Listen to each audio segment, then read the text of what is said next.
贵妃娘娘到。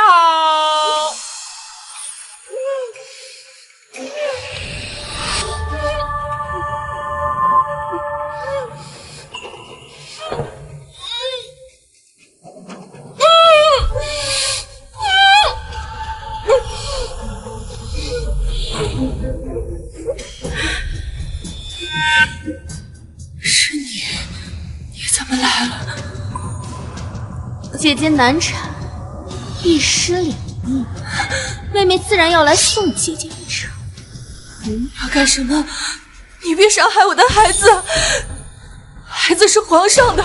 你不会真的以为那晚的男人真的是皇上吧？你什么意思？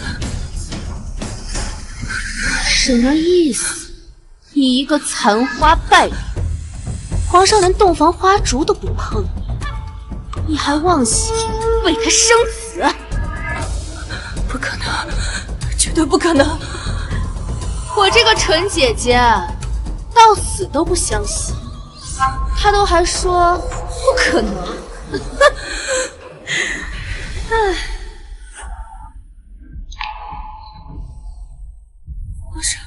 皇上，您来了对吗？皇上，他在骗我，对不对？这是我们的孩子，对不对？对不对？皇上！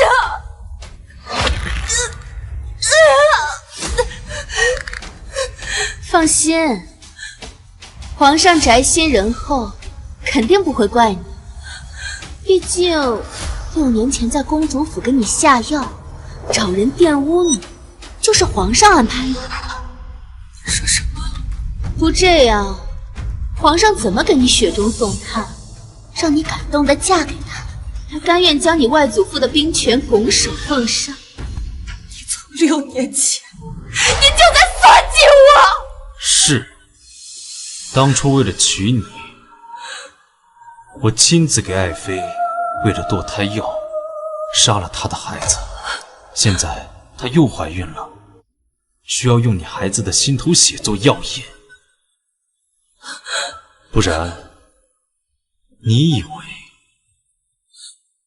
你有什么资格怀上我的孩子？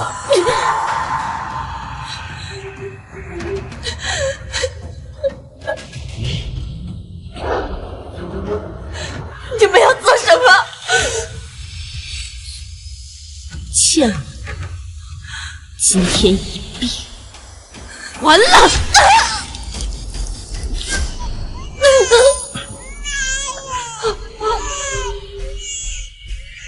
不愧是贱人生的贱种，这孩子的命可真硬。孩子，我的孩子，我求求你，我求求你了，你不要伤害我的孩子，你让我做什么都可以。取他心头血，别脏了我的手。不要，不要，不要，不要！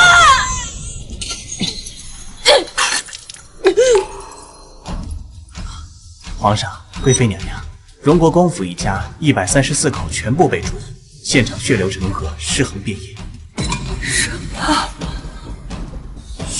唐蜜，神医又如何？救得了所有人，救不了你的孩子，救不了荣国公府上下134口人。你的人生不过就是一场笑话。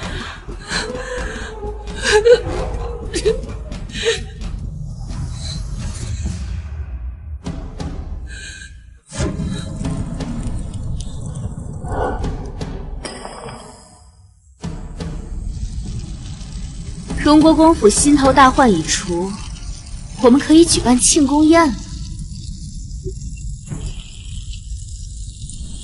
我用医术替叶君玉拉拢人心，让外祖用兵权助他登基，结果最后却换来满门屠杀，幼子惨死。若老天有眼，我纵化作厉鬼，也要让仇人血债血偿。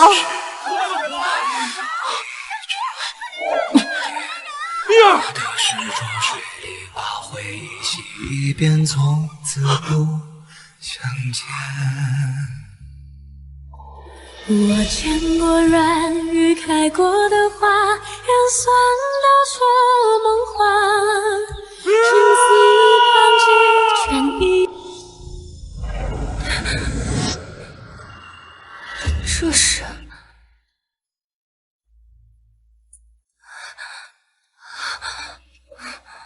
这里是长公主府？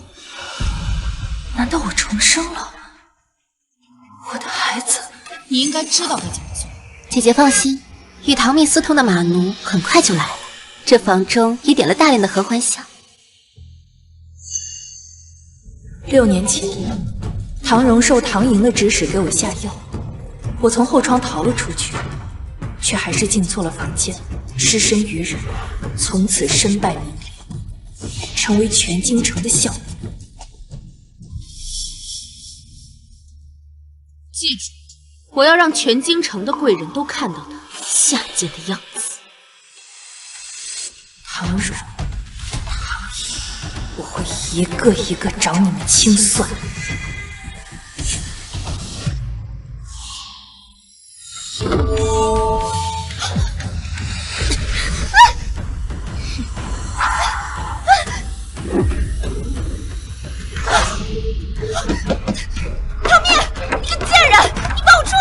你准备的合欢香可不要浪费了，等一下好好享用，我的好妹。放我出去！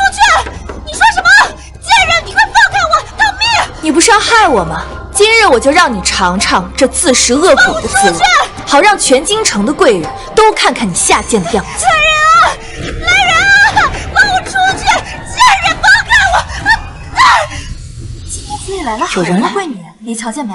那唐家大姑娘美得跟天仙一样。是啊，以前从未见她出门，竟不想天下还有这样的角色。是啊，房内方才发出那种声音，谅他也不会再跑出来。不好，药效发作了。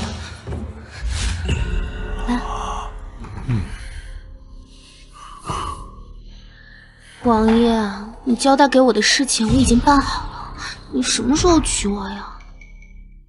肚子里的孩子都等不及了。急什么？等我收拾了唐蜜，我自会娶你。蠢女人，等唐蜜因为失身成为众矢之的，本宫就能雪中送炭迎娶她。到时候她一定会很感激本宫，本宫就能借她外祖一家的权利，一步登天。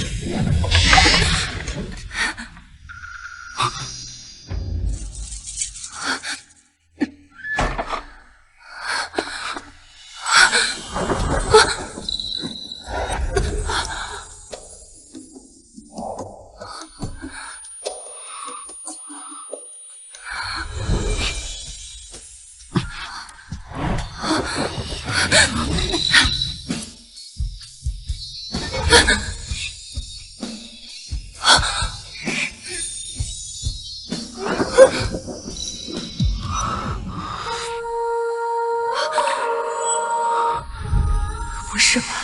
上一世我从后窗逃走，往右边跑；这一世我从前门走，往左跑，其实是一个方向。所以，他就是前世夺走我清白的男人。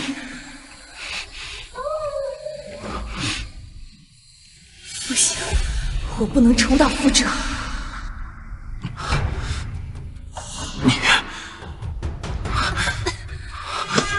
我知道你也中药了，你去找寒水石、蜜魔花，那是解药。你要相信我，那真的是解药。不要让想害我们的人得逞。你要是非要动我，就别怪我不客气了。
男人没对我做什么，难道他不是坏人？簪子被他拿走了吗？多谢长公主愿陪臣妇寻了2个孩子，他们难得出名，尤其是臣妇那个大侄女，她第一次参加这样的宴会，我担心她睡过头，生了礼数。唐夫人言重了，姑娘家身子不便也是常有的事，就算真的睡着了，也不妨事。上一世是唐荣带人去抓奸，这一世换成了他母亲秦氏，我倒要看看秦氏看到自己女儿的浪荡模样，会有怎样精彩的表情。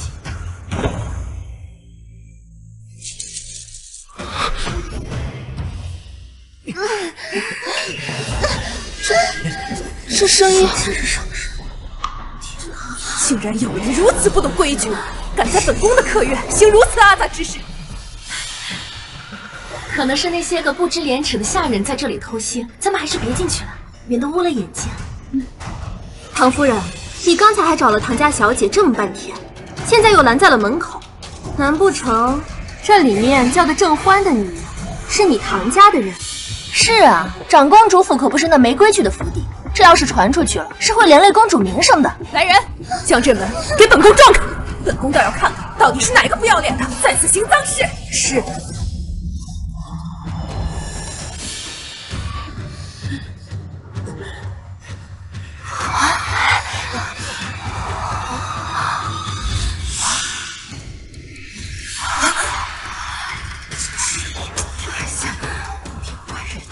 这种事情真是不要命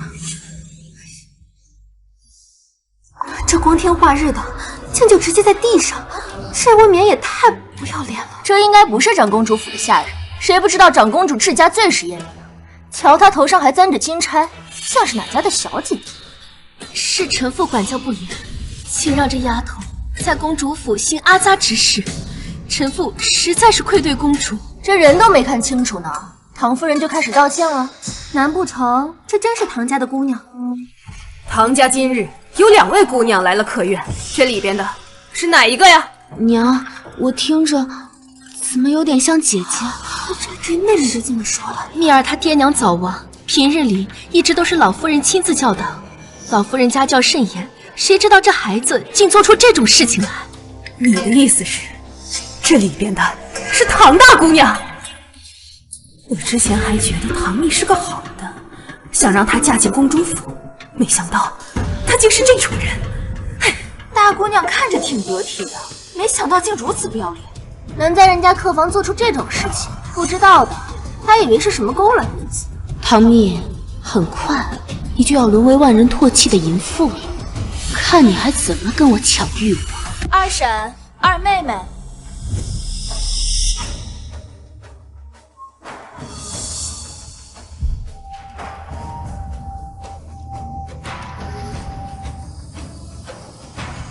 是出什么事了吗？你怎么来了？那二妹妹觉得我应该在哪？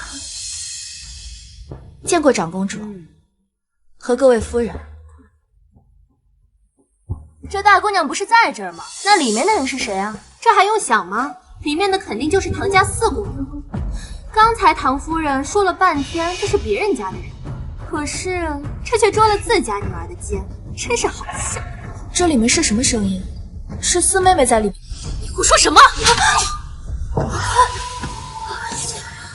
怎么会动手打人？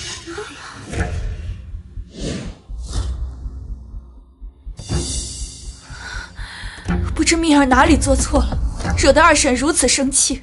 蜜儿虽然自幼父母双亡，却也是祖母亲自教导。倘若蜜儿真的做错了什么，那也应该由祖母发落，不用二婶亲自动手。唐夫人，你只是她的二婶，你怎么能动手打人呢？是啊，不过就是问了一句，怎么就心虚成这样？可怜唐大姑娘父母早亡，在家中还不知道遇到多少蹉跎事。唐大姑娘的父亲，他当初也是战死沙场为国捐躯的，他再怎么说也是英烈之后。唐夫人，你过分了！公主息怒，我娘她只是一时情急，并非故意的。是臣妇切远。我这一巴掌可不是白挨的，我会让你们知道什么叫做人言可畏。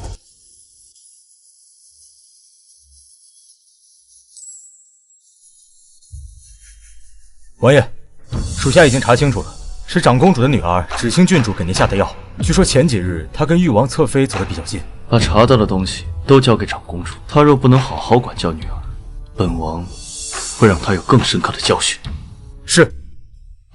对了，还有件事，唐家大姑娘和唐家二房的母女在人前起了争执，还挨了唐二夫人一巴掌。你说什么？敢打她，找死！王爷，唐大姑娘的外祖手握重兵，身份特殊，若是你掺和她的事，难免引起不必要的麻烦，还是不要趟这趟浑水了吧。她的事不是麻烦。蜜儿，是二婶心急了，你不要介意啊。二婶，我自是不会跟你计较，只是这眼下四妹妹还没找到，得尽快找到四妹妹啊。是啊，不如我们到前厅看看吧，这没什么好看的。我刚在这个房间休息，四妹妹说她会过来找我，不如我们进去看看吧。你刚刚也是在这个房间休息的？正是。姐姐，这本来是你在这屋子里，怎么如今换了旁人，你却安然无恙？该不会是你使了什么手段陷害了里面的女子吧？要真是如此，那这手段也太下作了。不知我哪里惹怒了二妹妹？我来公主府做客，我为何要对一个非亲非故的人去陷害？还是说这里面的人跟我关系匪浅？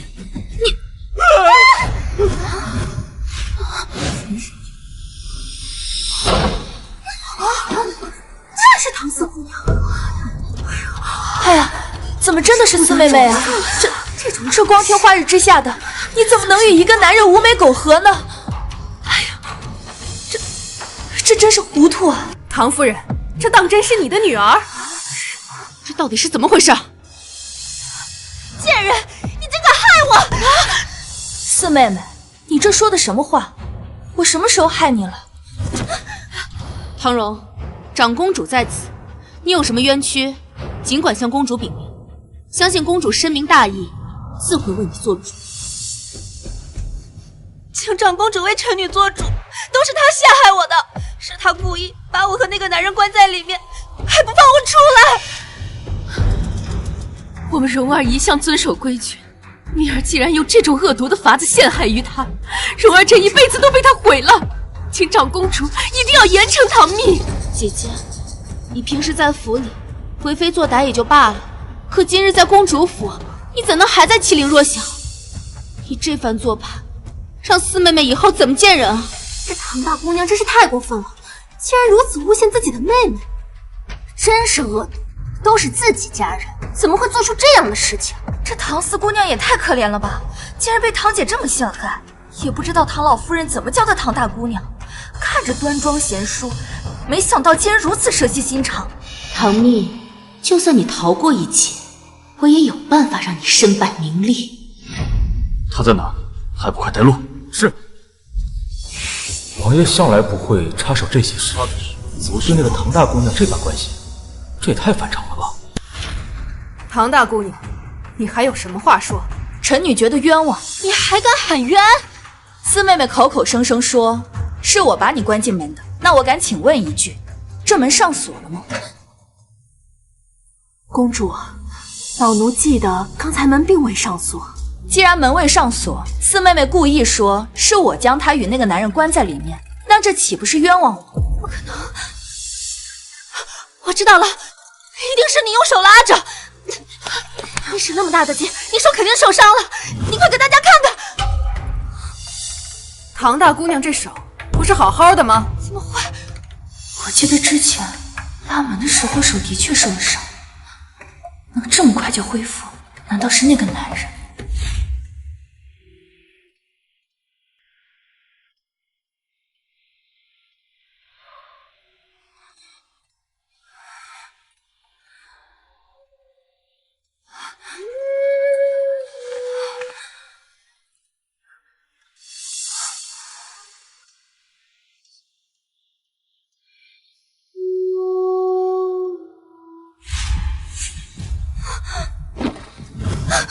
四妹妹，你的丑事已经玷污了唐家门楣，如今还攀咬长姐，你当真是嫌不够丢人的吗？不可能，可能！明明出事的人应该是你，你为什么会没出事？我倒还想问问四妹，我头痛欲裂，浑身乏力，你把我扶进了这个房间，之后我睡着了，我怎么推你进的门的？就是你推的我，只是你后来醒了。是，我是醒，我是听到一段对话，被吓醒。唐大姑娘，你究竟听到了什么？臣女本在客院休息，却遇到些事情，差点被毁了清白，还请长公主为臣女做主。怎么，她的清白也……难不成真的还有事情？也是他为了推卸责任故意编的。我看不像，谁会拿自己的清白开玩笑？况且她还是个未出阁的姑娘。一切将详细事由说于本宫听，若有半句虚言，本宫定不轻饶。今日席间，四妹妹端来一碗茶给臣女，臣女喝过之后，便觉得头痛欲裂，浑身无力。唐蜜，你别血口喷人，你自己身体不好，跟我给你端的茶水有什么关系？四妹妹稍安勿躁，我是按照长公主的要求，对长公主详细说明，而且我的确是喝了你的茶，才头痛欲裂，四肢无力。这席间很多人都看到了，他们都可以为我作证。你唐四，本宫并未让你开口。然后，四妹妹带臣女去客房休息，臣女头晕的厉害，便被她扶到了这间房间。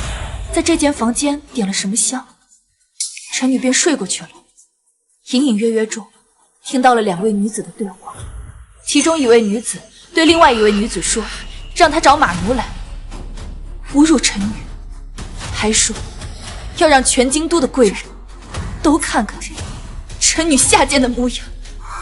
臣女当时心里害怕极了，想着他们要是马上进来该怎么办，便立马跳窗逃了出去。如今想想，这声音还真是好生二声。贱人，你少冤枉我！四妹妹，我只是单纯的复述两人的对话，你这么着急跳出来，到底是真的清白，还是做贼心虚啊？长公主，如今想来，我今日遭遇的事情是有人刻意为之，喝茶头晕是设计，扶进客房休息是刻意安排，找男人来更是心思歹毒。倘若我没有听到谈话，恐怕现在就是我遭遇不测。臣女自幼父母双亡，一直恪守礼节，甚至足不出户，就是怕行错踏错，给王父王母丢脸。但是没有想到，他们还是不肯放过臣女，请长公主为臣女做主。这唐大姑娘也真是可怜，当年唐大将军英勇不凡，这唐大夫人也是秀外慧中，可没想到她现在竟然被如此凄凉。你先起来，去找人查验一下唐大姑娘喝的茶。是。幸好我提前让人将茶水处理了。长公主，只怕这证据已经被毁了。唐蜜，你什么意思？无凭无据，你却想给我们容儿泼脏水？大姐姐素日里就与四妹妹不和，平日里也是多次说谎针对她，今日怕是找不出证据，故意栽赃的。就是。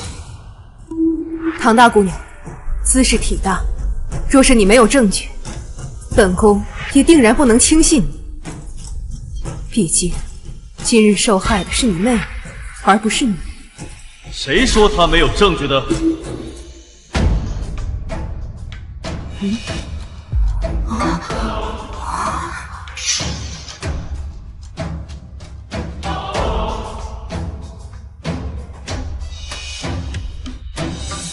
是他。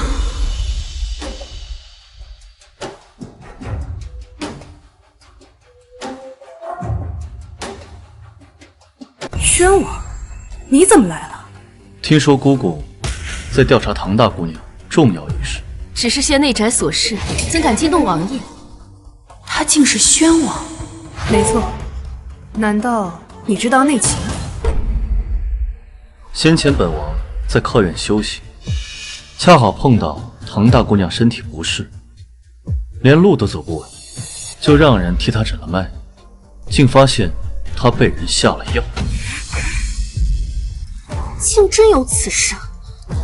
看来唐大姑娘没有撒谎，这唐四姑娘好歹多的手段。王爷，您莫不是被长姐骗了吧？她惯会演戏，她……本王身边的侍卫多少会些医术，是不是装的？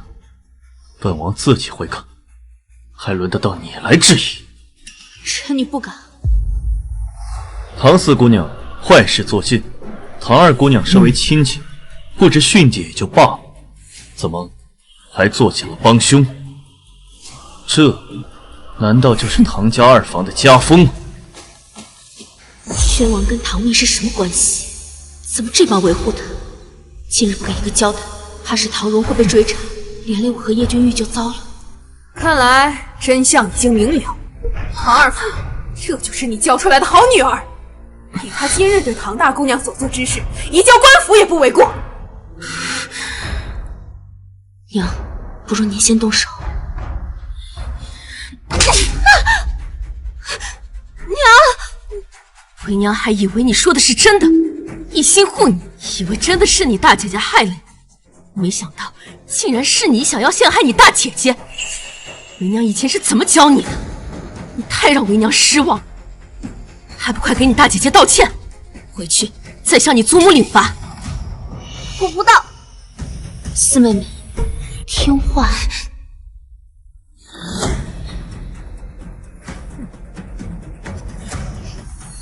对不起。好一招先发制人，倒让长公主不好再处罚唐荣。行了，领他们回去吧。多谢长公主。慢着，唐四今日在本宫的寿宴上行如此阿杂之事，以后本宫不想在任何一个宴会上看到他。臣妇明白。唐英，你以为这就结束了吗？不，这才只是开始。长公主，宣王，您今日被人下药的事，本宫自会给你个交代。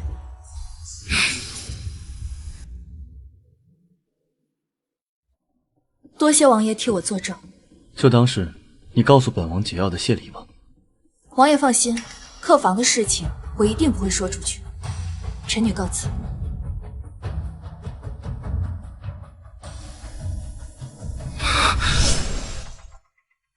小姐，咱们找了这么久，终于找到你萱草了。啊！这怎么有个人啊？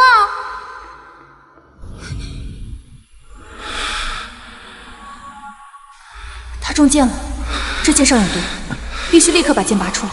匕首给我。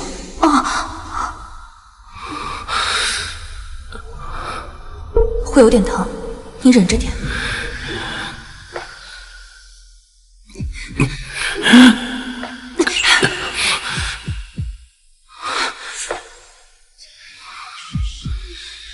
把那些草拿来。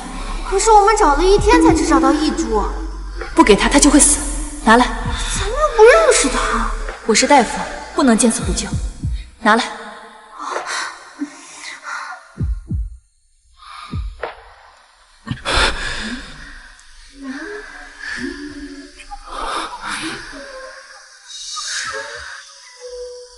忍着点。唐蜜，一别经年，我终于找到你了。祖母，是唐蜜陷害我，你应该责罚她。蜜儿是我一手带大的，她的脾气秉性我最清楚。你谋害长姐，不顾至亲，现在给你2个选择：一，上山当姑子；二，嫁给那个男人。这个家里唯一对我好的人就是祖母，可惜2年后她却突然暴毙而亡。难道她的死也是拜二房所赐？那就是个低贱的马奴，嫁给他还不如死了算了。那就去上山当姑子，再不肯，便直接从我唐家族谱除名。母亲，不可，千错万错都是我的错，你要罚就罚我吧。你是该罚，亲生女儿被你教得如此恶毒，你是罪该万死！从今往后，你把掌家之权交出来吧。四妹妹，你还是听祖母的，去尼姑庵吧。二姐，留得青山在，不怕没柴烧。所以年事已高，还能再活多久？好，我去就是了。你亲自送他去静月庵。是。其他人退下吧，蜜儿留下。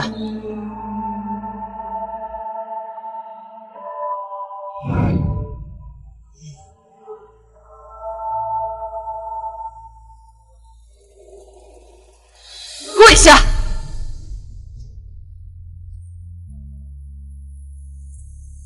你说，是不是你将唐四推进那个房间的？是。你。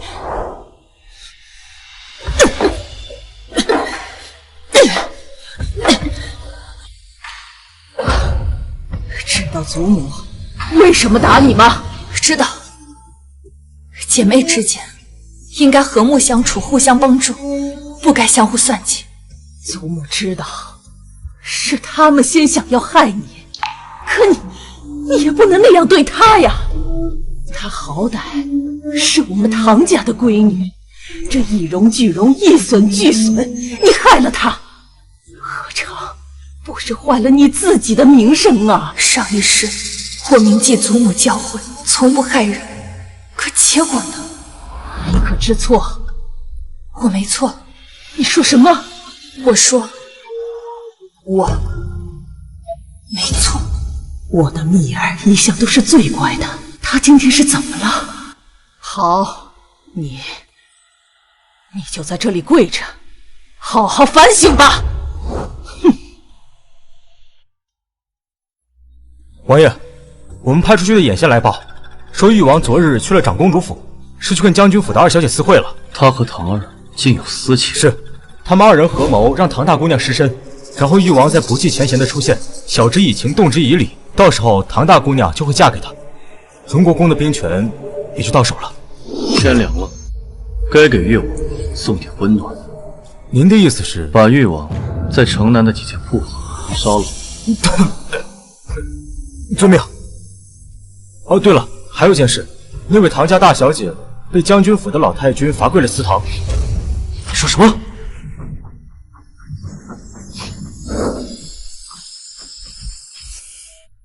我就知道让人注意唐家是对的，王爷他这是坠入爱河了呀。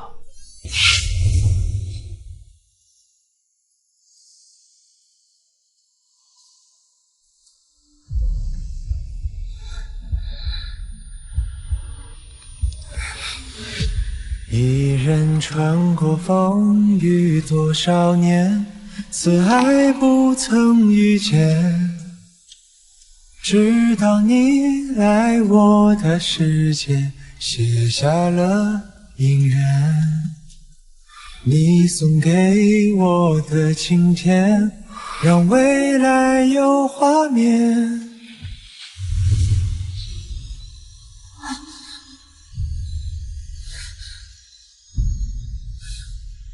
这是男人的皮肤，有人来过。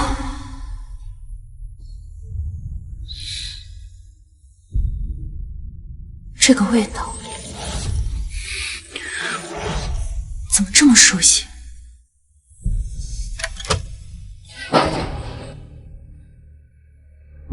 大小姐，老太君让老奴请您回屋休息。您别怪老太君，打在您身上，疼在她心里。嬷嬷，我知道的，我没有那么好歹不分。不是说万无一失吗？怎么没成？都怪我那个四妹太蠢了，竟然被唐蜜那个贱人给反害了。既然知道他蠢，为何还要让他动手？殿下放心，我已另有计策了。再过不了多久，就是花灯节。按照每年惯例，唐蜜会去集市上买一盏花灯，供奉他爹娘。届时，我当众故意弄湿他的衣服，殿下出现，趁机将自己的外衣借给他蔽体，授受不亲，殿下就有求娶他的理由了。这倒是个办法。记住，一定要万无一失。本王等不了了。小姐，奴婢今晚陪着您去买花灯吧。你留下，让半夏陪我吧。可往年小姐都是带奴婢去的。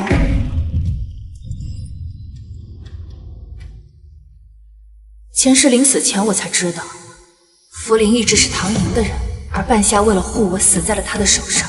这笔账我会一起清醒。我这庄匣呀，有一些首饰，也不知是不是进了贼。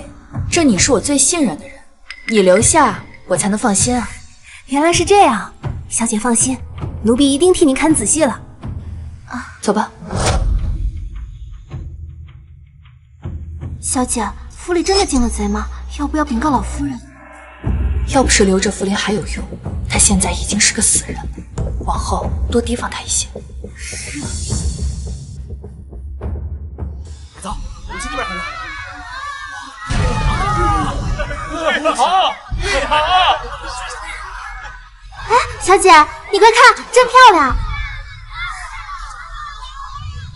姑娘，我这每盏花灯下面都有对应的签文，你可以选了，我帮你解签。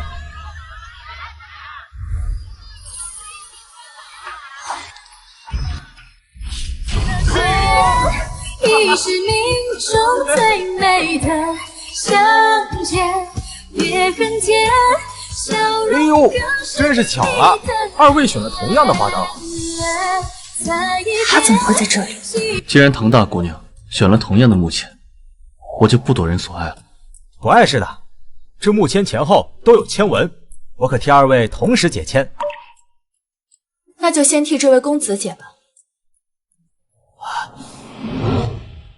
游龙未变钱江河，危机四伏难成事。哎呀，这签文可不好啊！公子虽是乾隆在世，但是未经坎坷，只怕是心想之事难以实现。这签算得很准，前世的宣王未能成事，登基的人是叶君玉。是吗？但这签文还有下半句。若得贵人相助力，方是游龙腾飞时。意思就是公子若有贵人相助，方能逢凶化吉，心想事成。这样子，你再帮这位姑娘看看吧。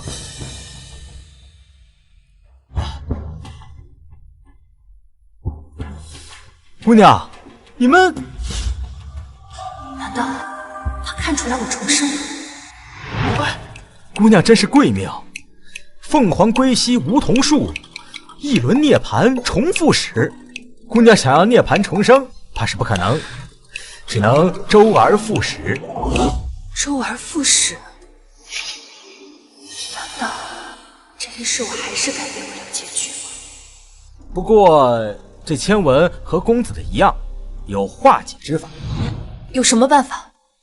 贵人自有贵人引，方能否极泰来。意思就是有贵人相助，姑娘便能逢凶化吉，否极泰来。那贵人在哪里？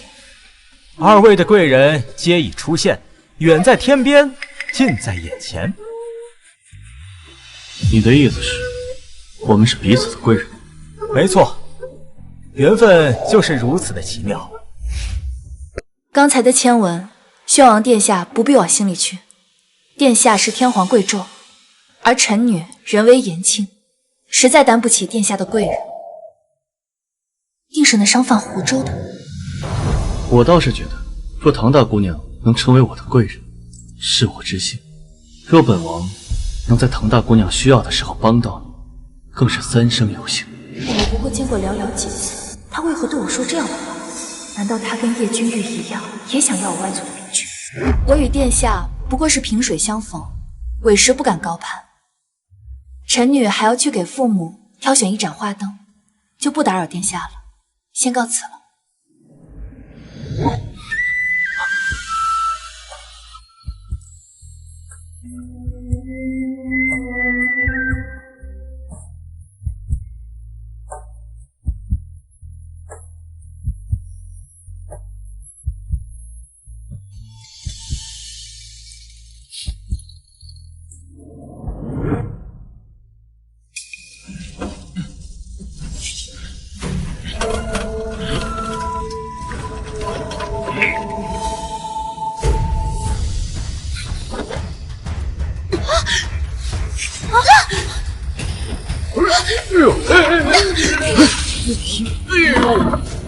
小姐，你没事吧？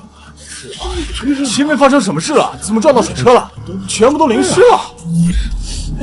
站住！宣王，你要干什么？这话应该是我问你吧？你要干什么？你没看到那边有人摔倒了，别拦住我救人。那也轮不到你来救。来人，去把婉娘找来。是。该死的唐蜜，竟然暗送我，浑身都湿透了，他就只湿了嘴。表妹，表妹，你没事吧？表哥，快把衣服披上，别被人看了去。你怎么在这儿？我在附近游玩，看到你淋湿了，就赶紧过来。干嘛要把他的衣服脱给我？都不知道避嫌吗？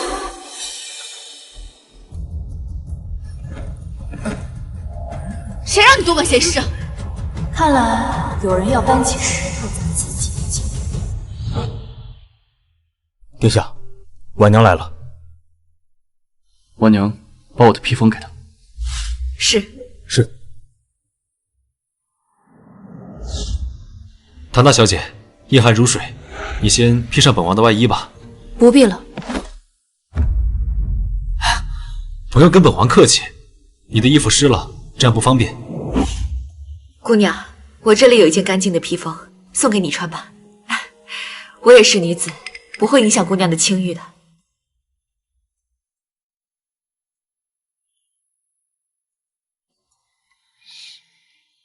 这个味道。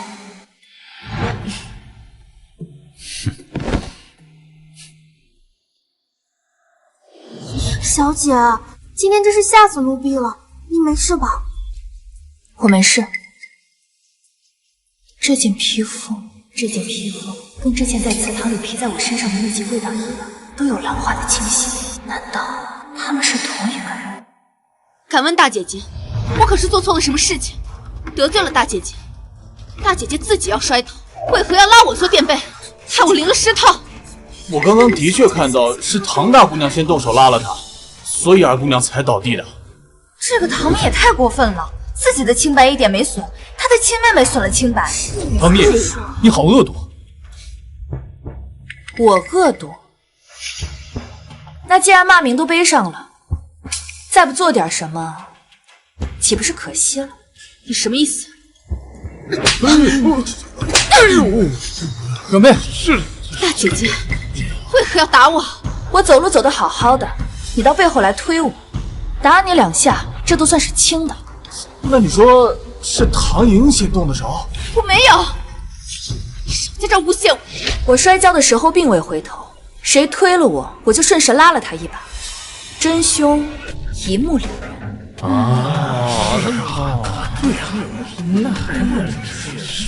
我是看大姐姐要摔倒了，我好心上去扶你一下，没想到你不仅恩将仇报，还当众诬陷我。莹儿，我知道的，你最是善良，定是你这姐姐无理取闹。我这就带你回去，让唐家还你个公道。你去找人，去秦家一趟，将秦青雨今日当众脱衣服给唐莹的事情告诉秦家人。我会让唐莹知道什么叫做自作孽不可活。看来他也有对策，不需要我做什么。祖母，我本是想帮姐姐才伸手，谁想到她突然伸手将我推倒，害我全身湿透，被人看了笑话，还请祖母为我做主。老夫人，我作证，都是唐蜜的错，您这次可不能再偏心她了。蜜儿，到底怎么回事啊？精彩，还真是精彩啊！二妹妹与秦家表哥还真是琴瑟和鸣，默契十足呢。祖母，你看唐莹身上现在还穿的是秦家表哥的衣服，不如成全他们吧。母亲，不可！有何不可？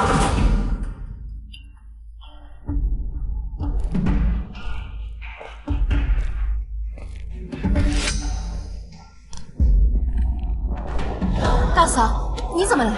今晚青羽在集市上救了唐颖一事，现已传得人尽皆知。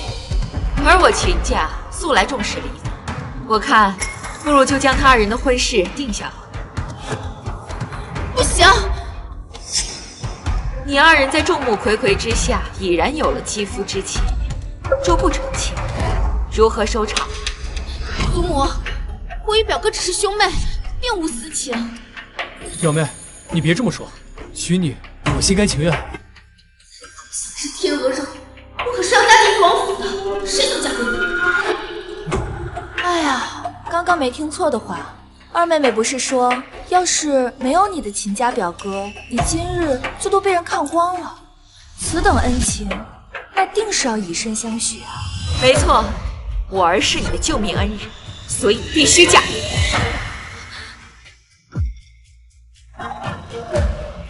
蜜儿，你来，我有话问你。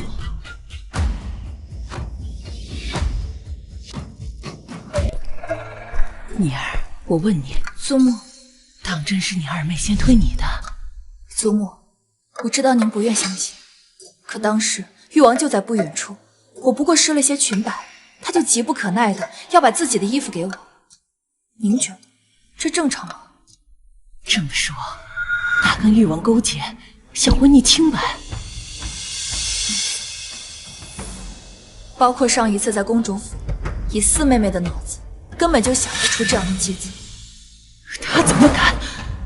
祖母，别动气，祖母。蜜儿，这件事情祖母给你做主。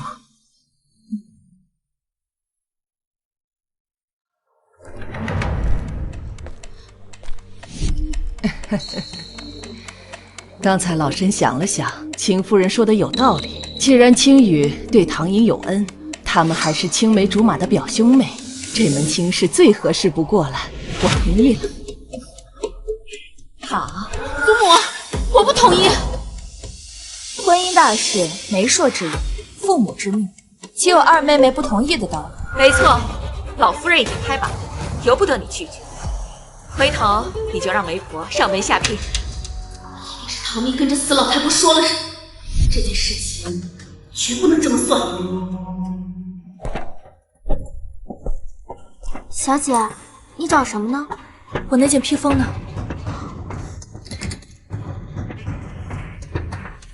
在这儿。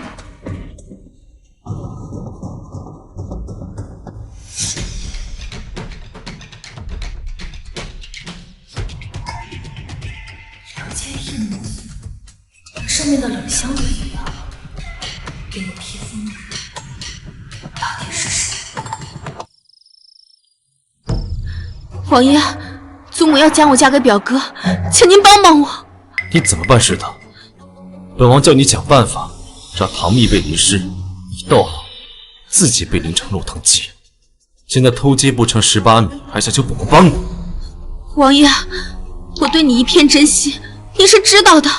今日之事真的是意外。本王还是那句话，唐蜜嫁到王府，你就是本王的侧妃。她若嫁不成，你也嫁不成。是。找机会让她去白马寺，我自有办法。你是说叶君玉和唐颖又私下见面？我们派出的暗探隐约听到说什么白马寺。叶君玉觊觎唐蜜外族的兵权，不会善罢甘休。紧盯誉王府的一举一动，唐大姑娘若出事，本王唯你们是问。是。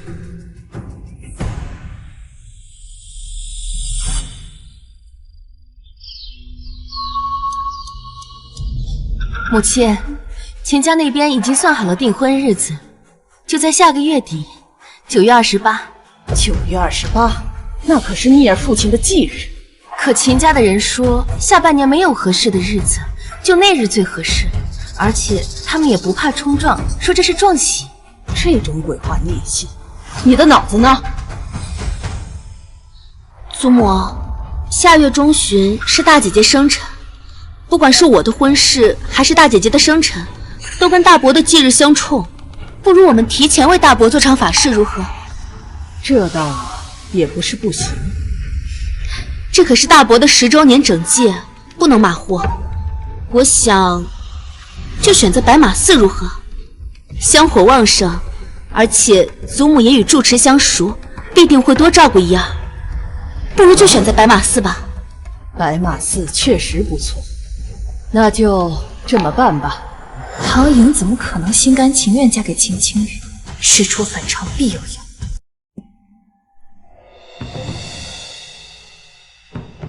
阿弥陀佛。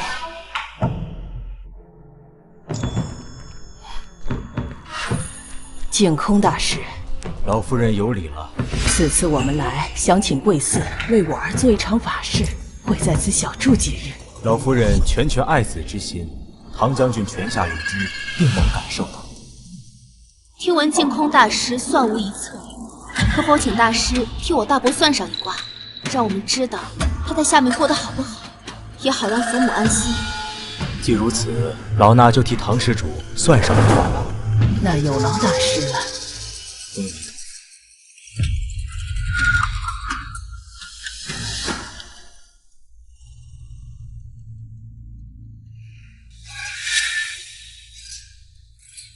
大师，如何？老夫人，此卦为两面鹰，乃是大凶之卦。唐施主他在下面过得不好，他前世沾血无毒，只怕到了阴间会受重刑折磨，尚未赎清罪孽。祖母，敢问大师，我父亲戎马一生，护国家安定，保百姓平安，最后的一滴血都是在战场上流的。我父亲有什么罪吗？他需要受什么罪？阿弥陀佛，唐施主身为武将，杀戮太多，我们都要为自己所作所为付出代价。唐施主在世时受万民敬仰，这些都是他的业，他的账，这些都是要他自己还的。作恶多端之人，死后才会遭报复。大师天天替别人算卦，什么时候也替自己算一卦？姐姐，你怎么能这么说净空大师？人家也是好心指点，大伯在地下受苦，你这个做女儿的倒是一点也不着急。这卦老衲本不该比，你们若是不信，就当老衲有阴德白损就是了。大师莫生气，小孩子不懂事，请您多担待。蜜儿，不许胡说。祖母，父亲没有罪孽，他那样好的人，需要赎什么罪呢？蜜儿，祖母也不愿意相信，可是这种事宁可信其有，不可信其无啊。你父亲要是在下面受苦受难，我们忍心看着吗？有些人自己过得有滋有味，连自己的亲生父亲都不忘，真是不信。你给我闭嘴！大师，我儿的业障可有化解之法？山上的神庙旁边有个天池，天池里的神水可以净化一切杀孽和业障，只不过这神水需要他的儿女独自上山去取。不知道唐大姑娘是否愿上山取水？蜜儿，你得去啊！唐莹到底想搞什么名堂？去看看也罢。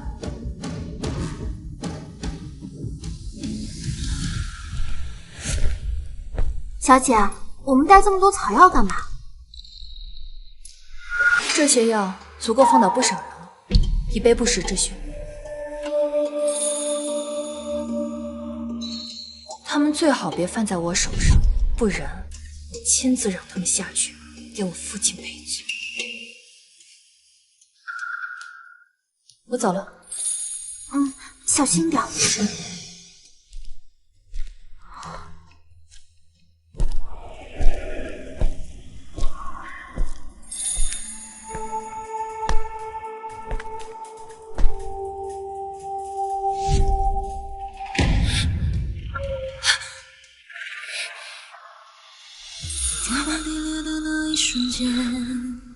看它破碎了，睁开双眼，无处安放灵魂，只能降落。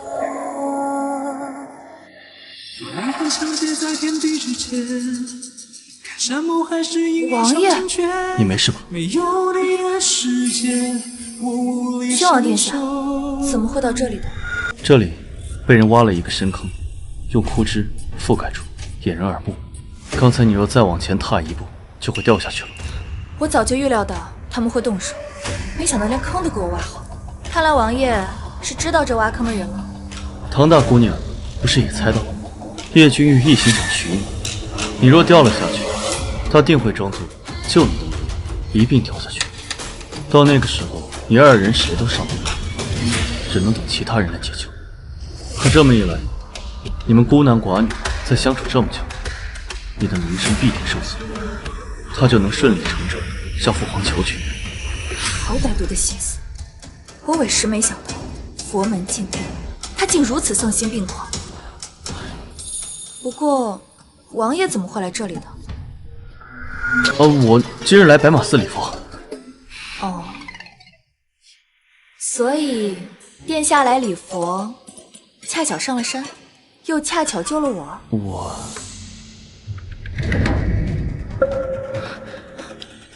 有人来了，先避一避。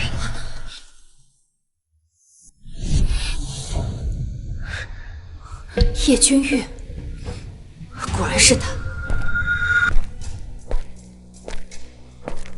奇怪，唐碧走到这里，应该已经掉进去了，怎么没个人影啊？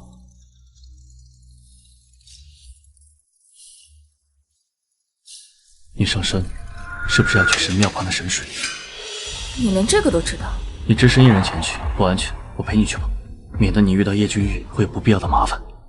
王爷同样是外男，我怎么知道跟你一起走就没有麻烦？唐大姑娘，不必对我如此害怕，我可以保证不会对你做什么，更不会伤害你。说什么不会伤害我？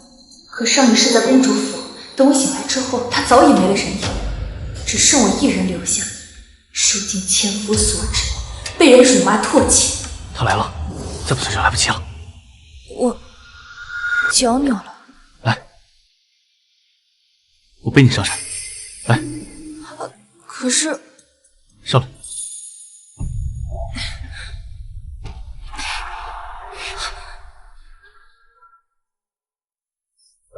这个味道是蛇蝎百花香，给我2次披风的人是他。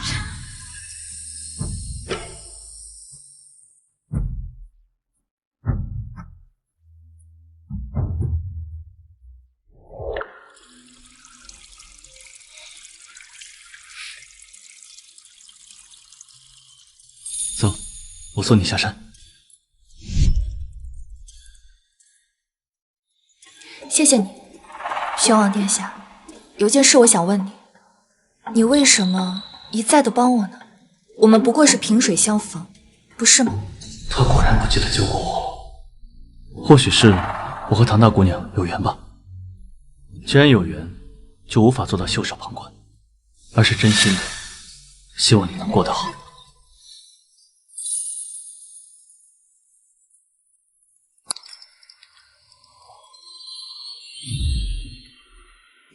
前面就到了，你放我下来吧。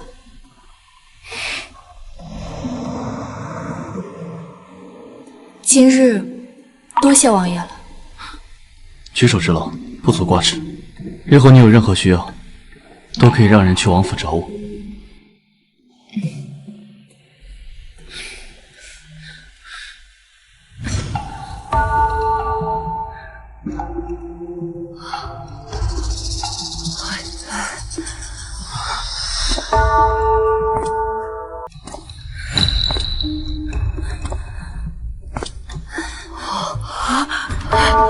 小姐，唐蜜居然回来了，不应该呀！玉王不是说让人挖了坑，等着唐蜜掉下去，他才下去施救的吗？蜜儿，你回来了，你受伤了。祖母，我脚扭了，快让人去请大夫。母亲，寺庙哪有什么大夫，还是等回府再说吧。不知姐姐的神水取到了没有？我受伤了，所以你没有取到神水，那后面的法事还怎么做？我们一大家子都在下面等你，所有准备全都白费了。谁让你等的？你大可以不必在这里候着，你回家去吧。难怪玉王没有等到他，原来他压根就没去神庙。祖母，您消消气，母亲她不是这个意思。他也是为了大伯好。毕竟大师说了，大伯在下面吃了苦，这法事要是耽误一日，大伯就要多受一日的酷刑。蜜儿的腿都受伤了，先顾着她的腿要紧。这法事嘛，咱过几日再做。我们替大哥操心有什么用？他唯一的女儿对他的事半点不上心，我们唐家怎么生出了这样一个不孝女？二婶在说什么？这神水我不是取到了吗？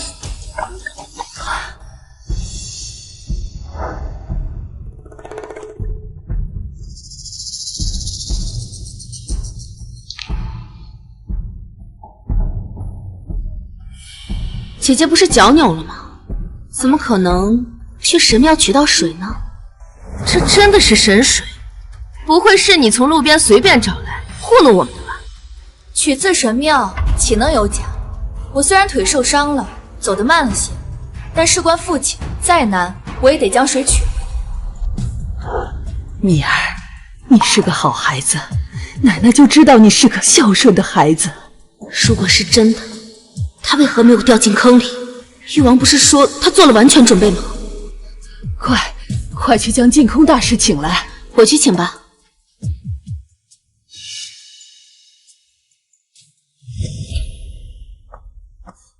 殿下，您在山路上碰见唐蜜了吗？没有。你不是说他肯定会去神庙吗？我在必经之路守着，等了半天，连个人影都没有。白忙活那么久，那他取的神水应该是假的。等做法事的时候，我再揭穿他。没有了神水，法事就会推迟。唐蜜也得留在白马寺，我们可以再找机会。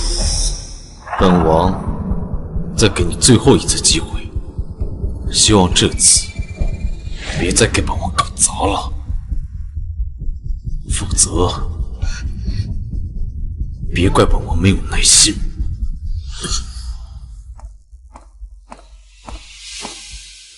该死的唐蜜，一再坏我好事，等我进了王府，一定找机会弄死你。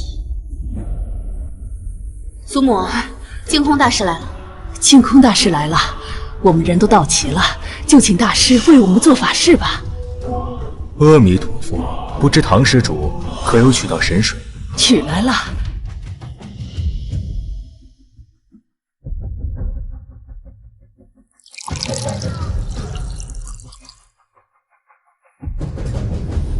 净空这个表情是什么意思？难道神水是真的？大师，这水没问题吧？这水，老夫人，这水是假的，它不是神水。这不可能，蜜儿她不会骗我的。这和尚果然被唐莹和叶君玉他们收买了。蜜儿，你这水是从哪里取来的？这水取自神庙里，如果那里的水是神水，那我取的这绝对是神水；如果那里的水不是神水，那我也是按照你们说的地方取的。那我蜜儿的水没取错呀。这根本不是神水，唐施主取错了。抱歉，这个法事我做不了。站住！你身为白马寺的住持，连自家的神水都不认识。倘若真的不认识，那就请白马寺其他的大师都来评判一下，看看我这取自神庙的水到底是不是神水。出家人不打诳语，这根本不是神水。你们家的法事我做不了，你们另请高明吧。姐姐，你看看你，把大师气成这样，这法事要是做不成，大伯在下面就无法解脱，肯定该怨恨你了。我们唐家怎么生出你这么个孽障？大师，您别生气，这小姑娘家的不懂这些事儿，这中间是不是有什么误会啊？大师，您再看看这水。不用再看了，我说它不是神水，它就不是神水。净空大师好大的口气，本王怎么不知道一个白马寺住持也能对香客开这么大的口？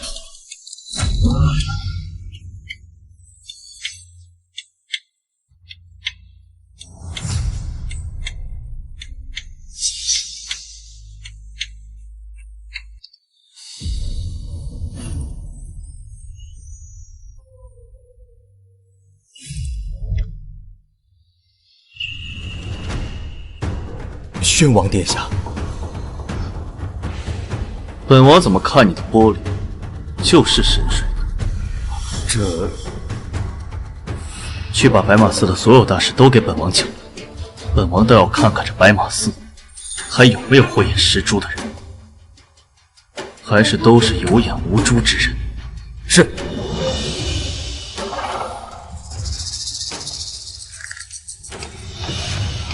七皇帝，好大的阵仗啊！不知道出了什么事情，需要出动寺里这么多大师。连皇兄都惊动，可不算大事吗？本王请你们几位大师过来，是想请你们帮忙鉴定一下，这碗里的水是不是天池中的神水。净空大师都在，七皇兄何必多此一举？本王是怕净空大师眼神不好，不如了尘大师帮忙看看。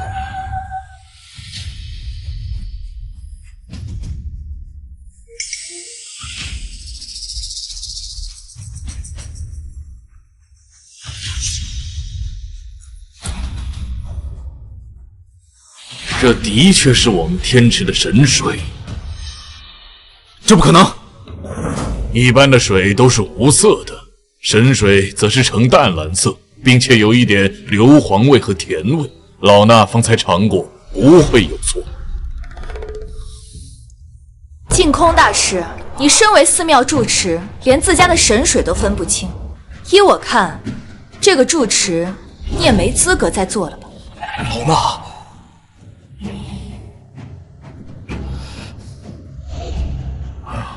这件事，老衲自会给唐大小姐一个交代。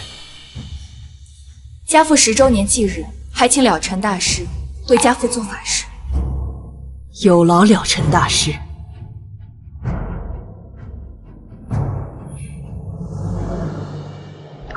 唐施主一生戎马孔总，为国为民，大忠大义也。老衲能为他做法事，是老衲的功德。父亲，我绝不允许任何人抹黑你的功绩，我要让这些魑魅魍魉通通显现。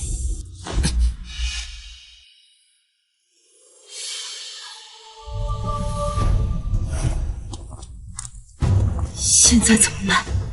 如果誉王娶不到唐王，你也别想进王府了。我绝不会嫁给秦青羽。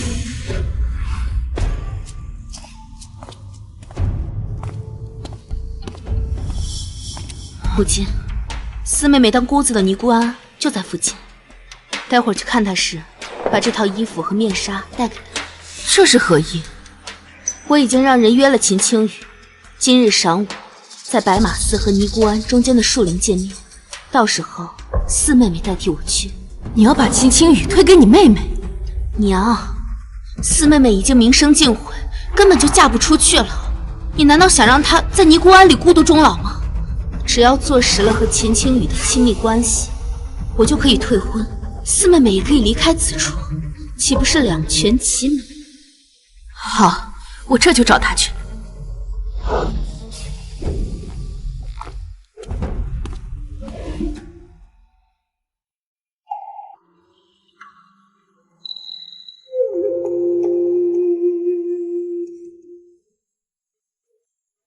受宣王殿下所托，法事已毕，唐将军九泉之下，定能安息。多谢大师。谢谢。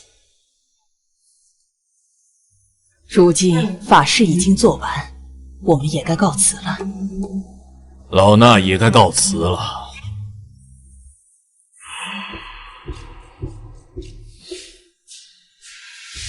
母亲，这净月庵就在白马寺边上，蓉儿去那里已经多日了，我想她想得日夜难寐，不如我们一家人去看看她吧。我让她在净月庵思过修行，需要静心。这么多人过去，她的心又该乱了。她也是我身上掉下来的肉啊，也是你的亲孙女，你就疼疼她吧。祖母，我们只去看一眼，不打扰，可好？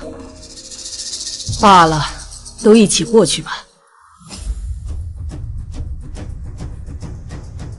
这对母女挤眉弄眼的，又在搞什么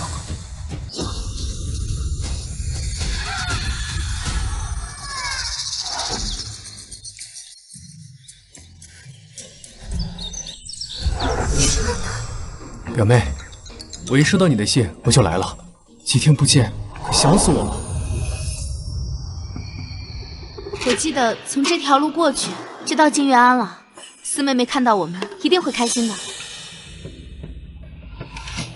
表妹，你身上好香啊，再让我亲一个好不好？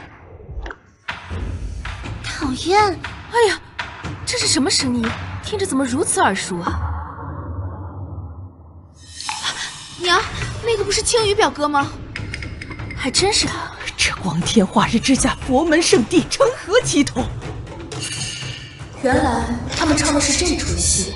唐莹为了不嫁给秦家，还真是出息，连自己的妹妹都能往火坑推。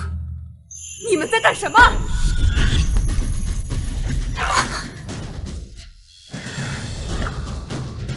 见过老夫人，姑姑。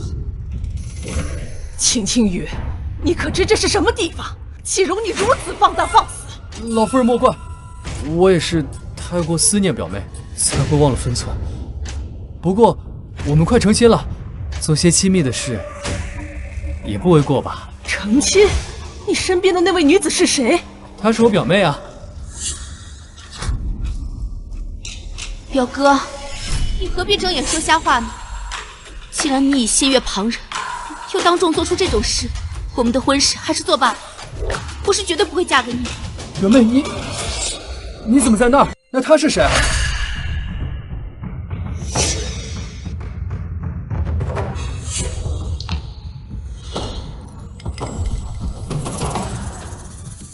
表哥，你不认识我了？我也是你的表妹啊。怎么是你？写信让我来的，不是莹儿吗？我怎么可能写信让你来寺庙见面？表哥，你这番话不仅污蔑了我四妹妹的清白，更是玷污了我的名节。跟秦家这门婚事，我是不能要了。要是我四妹妹，你们秦家娶定了。我没有，表妹，我心里喜欢的一直都是你啊。那些字迹，就是你的呀。那信呢？拿出来看看。你让我看完给它烧了，我就烧的连灰也不剩了。空口无凭，不是污蔑是什么？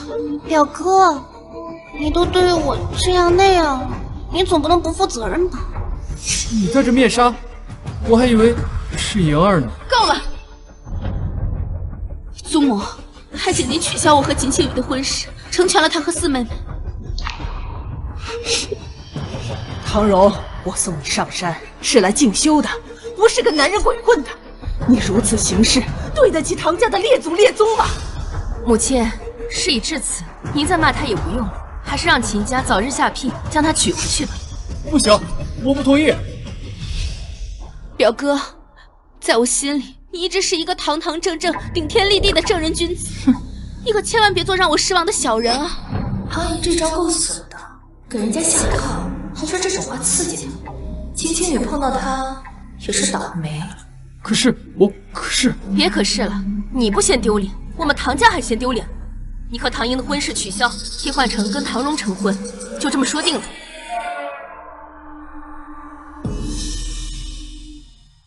小姐，奴婢觉着这婚事怎么像是二房强买强卖啊？秦青雨好拿捏，她那个娘可不是个善茬，务必将白马寺的事情一五一十的都告诉秦夫人。我倒要看看秦家到底会不会同意他们换家。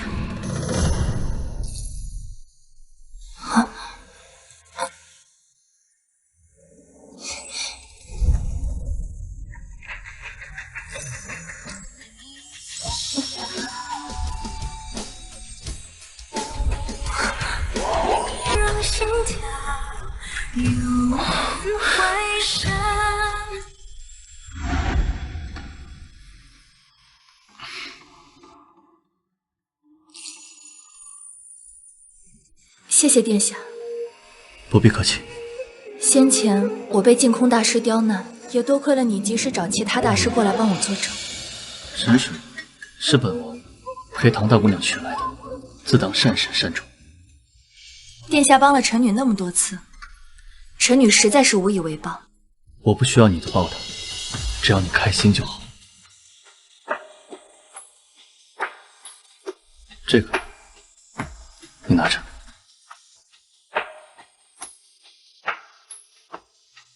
这是什么？这是我让人特地为你定制的哨子，以后你若遇到什么危险，记得吹响它。只要我听到这哨声，不管你在哪，我都会找到你。这么重要的东西，你怎么会给我？重要的东西，给重要的人，才算物尽其用。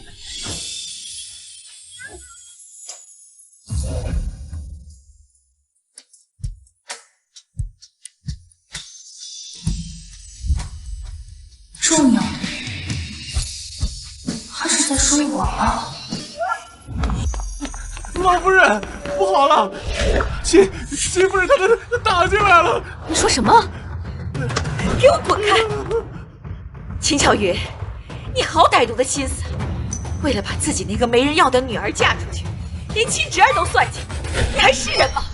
是秦青雨自己跟唐荣亲热，被我们撞见了，于情于理，他都该负责。负你娘的责！我告诉你，要么就老老实实的让唐姨给我嫁过去，我可以顺带着让唐荣为妾；要不然，我就把之前公主府的事情弄得人尽皆知。嫂子，蓉儿也是你的外甥女啊，你要是在外面乱说，会毁了她的。要真闹起来，青雨脸上也不体面。既知不体面，当初就不要自甘下贱。怎么，事情的唐荣做得，旁人说不得？母亲，够了！秦氏，这件事你自己跟大嫂商量好。如果因为你们母女辱没了我们唐家的门楣，我定让老二给你一纸休书。听懂了吗？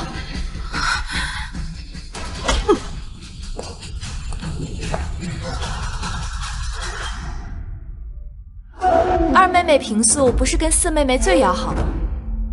依我看啊，为了她的幸福，你还是嫁给青青。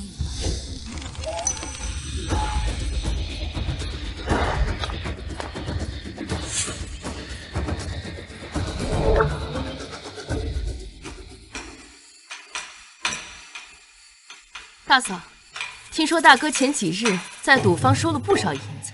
这样吧，要是你答应让蓉儿代替宁儿嫁过去，我多给点嫁妆，帮你们填了窟窿。当真？自然。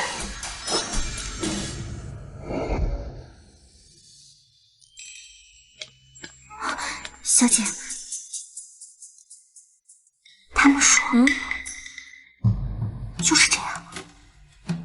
帮还赌债，这二婶还真是为了把唐荣嫁出去出手阔绰啊！除了唐荣，回头唐莹要嫁给叶君玉当侧妃，还得拿不少嫁妆。二老爷官职低微，能有那么多银子吗？如今二婶已经不再执掌中馈了，府里的银子拿不出来，想必会另动歪心思。给我盯紧他。是。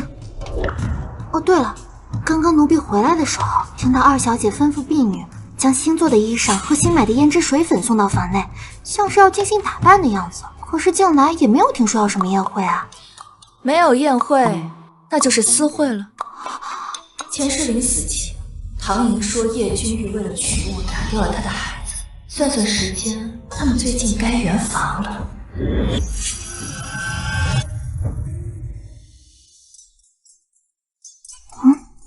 傅灵在外，你陪我演一出戏。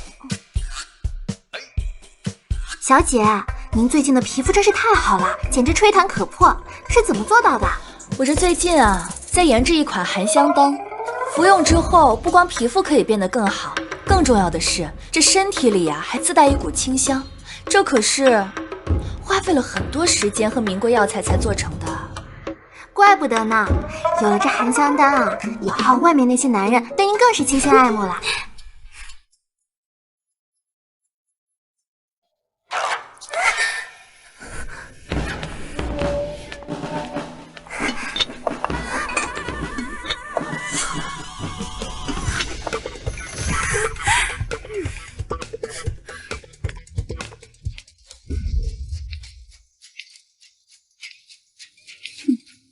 小姐，这含香丹到底有什么作用啊？一旦服用了之后，毒素就会在体内蔓延。若是行了房事，会怎样？断子绝孙。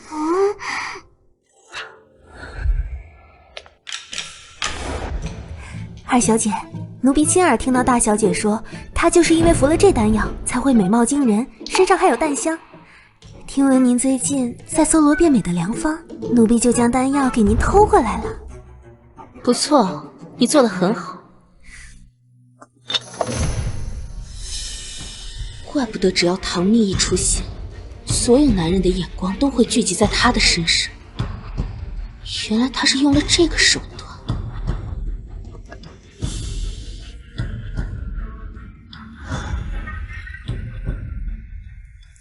有了这丹药，誉王殿下定会对我欲罢不能。如果能怀上他的孩子，哪怕日后唐蜜嫁进王府，也没法跟我比。备车，今晚我要出门。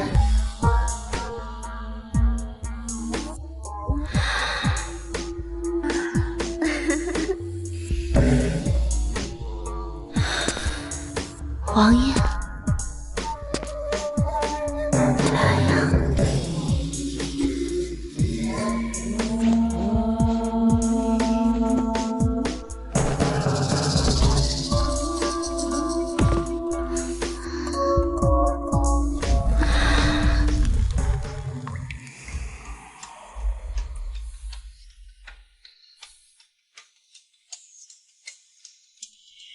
王爷，臣女伺候您伺候的好不好？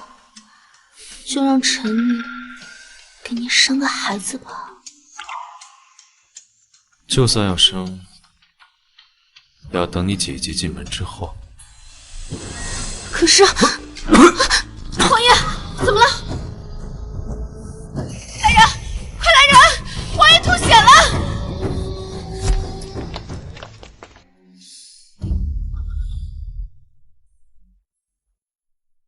太医，誉王他怎么样了？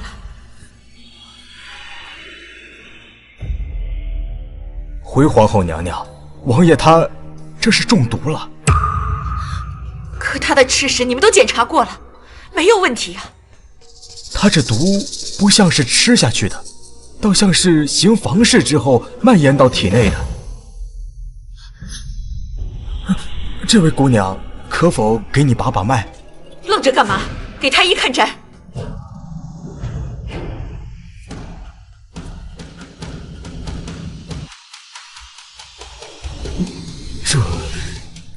这是催花之毒，主要的毒素是在这位姑娘的体内，一旦圆了房，王爷也不能幸免。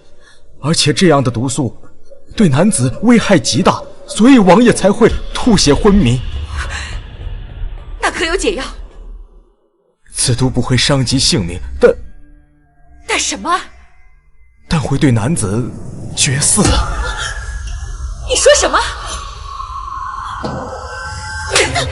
贱人，竟敢为我儿下毒！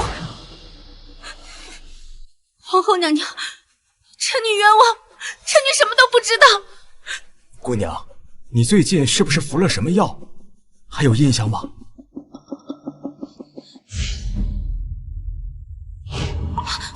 我想起来了，是含香丹。娘娘，是唐蜜搞的鬼。唐蜜？你是说你姐姐？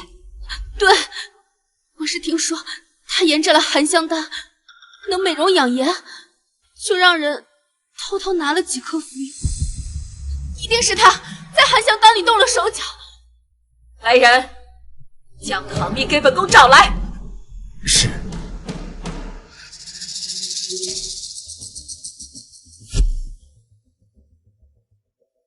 参见皇后娘娘。给本宫跪下！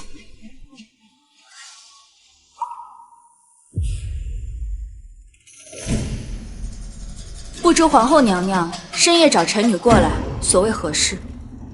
听你妹妹说，含香丹是你研制的，太医已经看过了，含香丹内有剧毒，我儿现在还昏迷不醒，皆是拜你所赐。你好大的胆子！不知皇后娘娘说这话所谓何意？含香丹的确是臣女的私人物件，但是从未给过任何人。誉王殿下的昏迷更是与臣女无关。东西是唐莹从你那里拿来的，你肯定有解药，把解药交出来。我没有解药。誉王殿下的病也与臣女毫无关系。娘娘若是要问罪，怕是找错人了。本宫不管是你还是唐莹，玉儿因此要是断子绝嗣，你们唐家人一个都跑不了。恕臣女无能为力。唐妮，你就不怕本宫一怒之下杀了你？臣女问心无愧。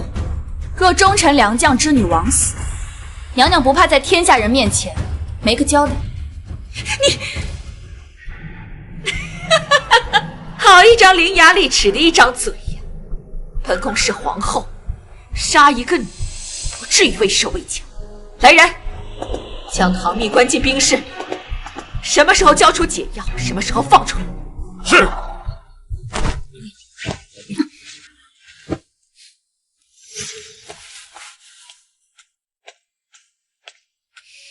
还有你，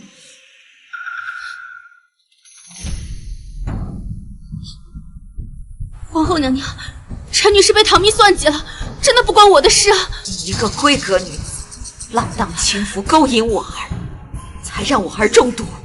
比起唐蜜，你才是罪魁祸首。来人！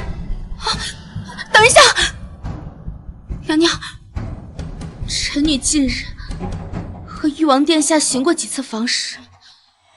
若是誉王殿下真的绝嗣了，我腹中说不定怀着王爷的孩子。如果我死了，可就连最后的机会都没了。贱人果然是贱人，你当真连一点羞耻心都没有？那本宫再留你一段时间，你最好祈祷誉王没事。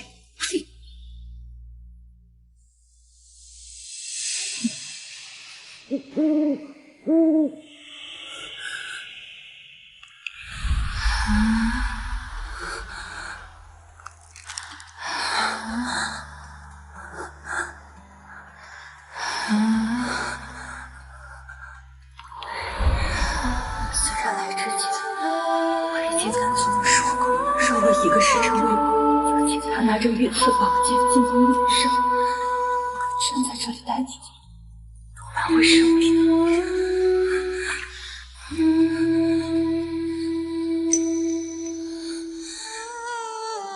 这个少子真的像他说的那么神奇？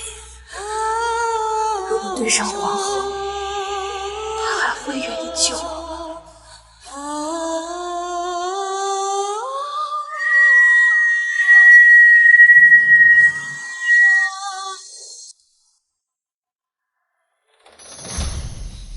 王爷，怎么了？他有危险。他是谁？谁有危险？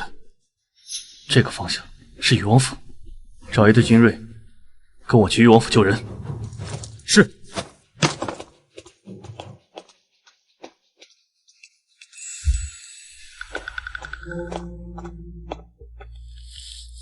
他还是不肯交出解药。无论怎么问，他都说没有解药，这件事跟他无关。哼，还真是嘴硬。皇后娘娘可是交代了，他不交出解药，我们都得倒霉。看来得加把火才行。姑娘的意思是？恐怕是这冰室里的冰不够冷了，不足以让他害怕。既如此，我们就再给他加些刑罚。我就不信他这细皮嫩肉能撑得住。这样不会出事吧？皇后娘娘乃是一人之下万人之上，区区一个臣子之女，死了又能如何？她的命难道比得上誉王？若是她交出解药，你必有重赏。都听姑娘的。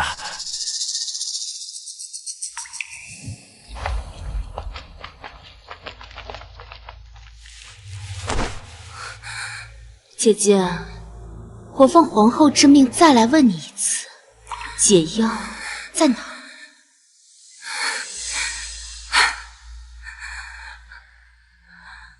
和誉王勾结的人是你，他会中毒，也是因为你。你来问我，看来你还真是不见棺材不落泪啊。既如此，就别怪做妹妹的不救你。皇后娘娘有令，你若是不说，就打到你说为止。鞭子。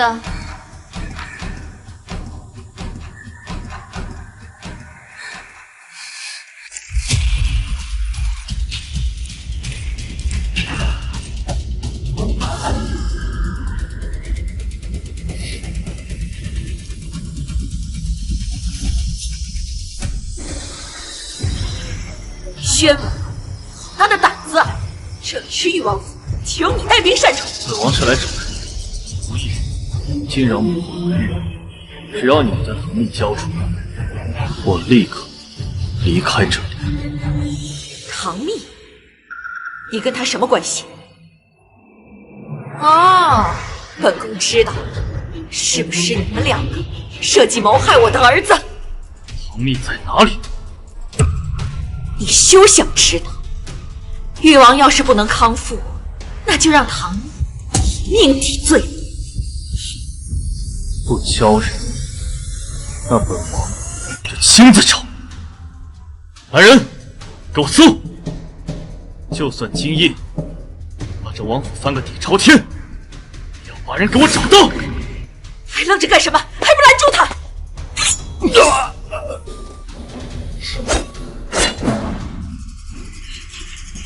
竟然敢以下犯上！本王把话放在这儿，今日唐蜜在誉王府出了任何意外，就让这整个誉王府为他陪葬！难道宫都敢杀吗？母后可以试试。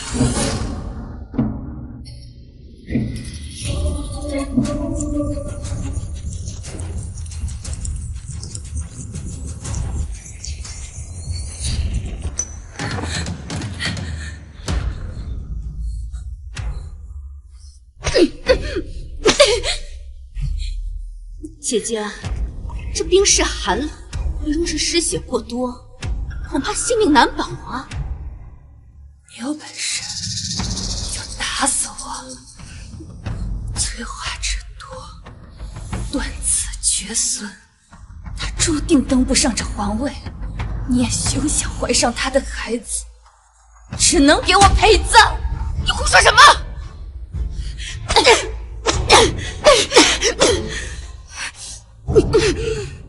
药交出来！交出来！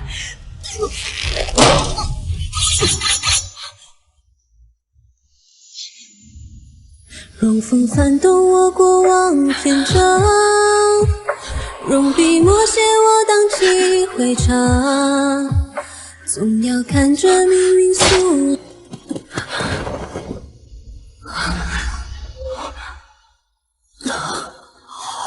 对不起，我来晚了。我等了你好久好久，可你一直没有来。是我不好，我以后再也不会让你等了。只要你一吹哨，我就会立刻出现在你面前，好不好？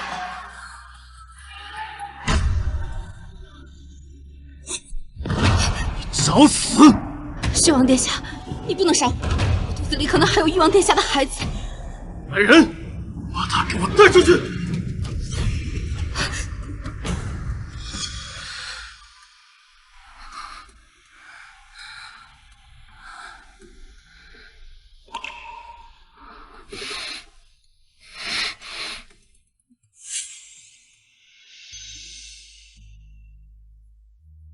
都给我杀了！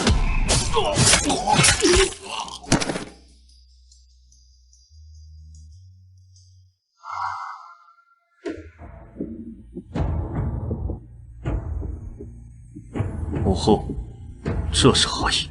誉王没有醒，唐蜜不能走。他能不能走，我后说了告诉你。叶晨轩竟为了我走到了这种程度，他连得救皇后都不怕，那为何前世就留下我一个人？别跑，我带你离开这里。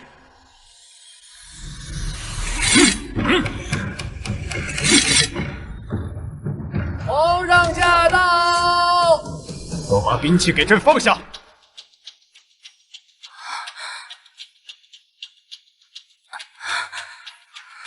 皇上，你看看这个逆子，为了一个女人闯进誉王府，与臣妾刀剑相向，他的眼里还有臣妾这个皇后和你这个皇上吗？宣王，你要干什么？皇上，是我向宣王殿下求救，若不是宣王殿下及时赶到，恐怕臣女已经……蜜儿，蜜儿，你没事吧？祖母，我没事。唐大姑娘为何伤成这样？皇后，这大晚上的，你将唐大姑娘弄到誉王府来，是要干什么？玉儿她中了毒就是他下的，说不定宣王也是同谋。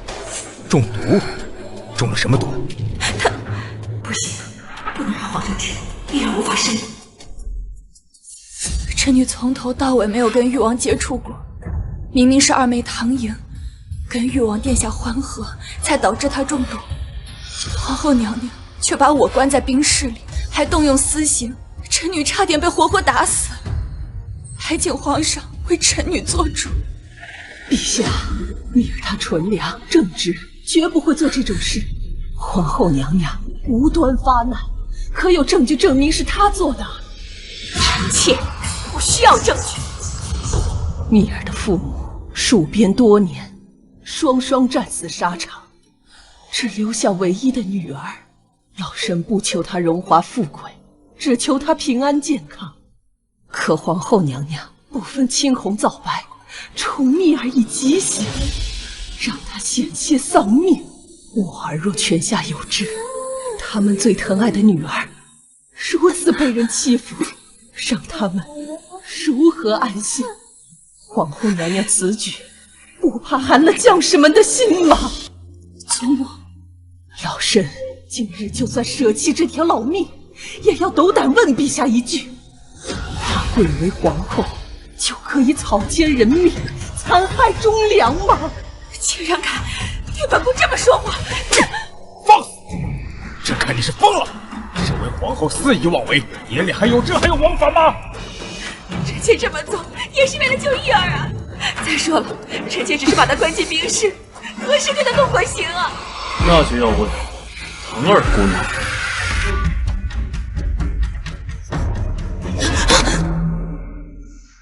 父皇，儿臣刚从冰室救人的时候，就看到唐寅手里拿着鞭子，意图勒死唐蜜。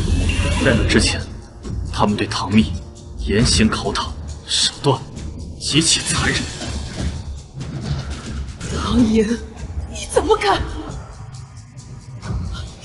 皇上，臣女是担心誉王殿下，才一时冲动。是唐蜜，是他给誉王下了催花之毒。他一说可能会绝嗣。闭嘴！什么绝嗣？这个蠢货，谁让他把这个说出来？催花之毒，臣女在古典上看到过，一旦中毒，断子绝孙。也不知二妹妹是从哪里传染上的，过度给了誉王，还栽赃到臣女身上。来人，把唐寅打入天牢！不可，说不定他还能怀上誉王的骨肉。是我唐家教导无方啊！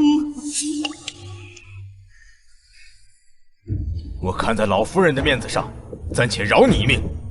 召太医会诊，给誉王治病。要是真的绝嗣了，那也怪他咎由自取。还有你，为了一个姑娘如此大动干戈，虽说是救人心切，但你做的太过了。你跟唐蜜有什么关系？父皇，儿臣对唐大姑娘。父皇，玉儿，你醒了，你怎么样了？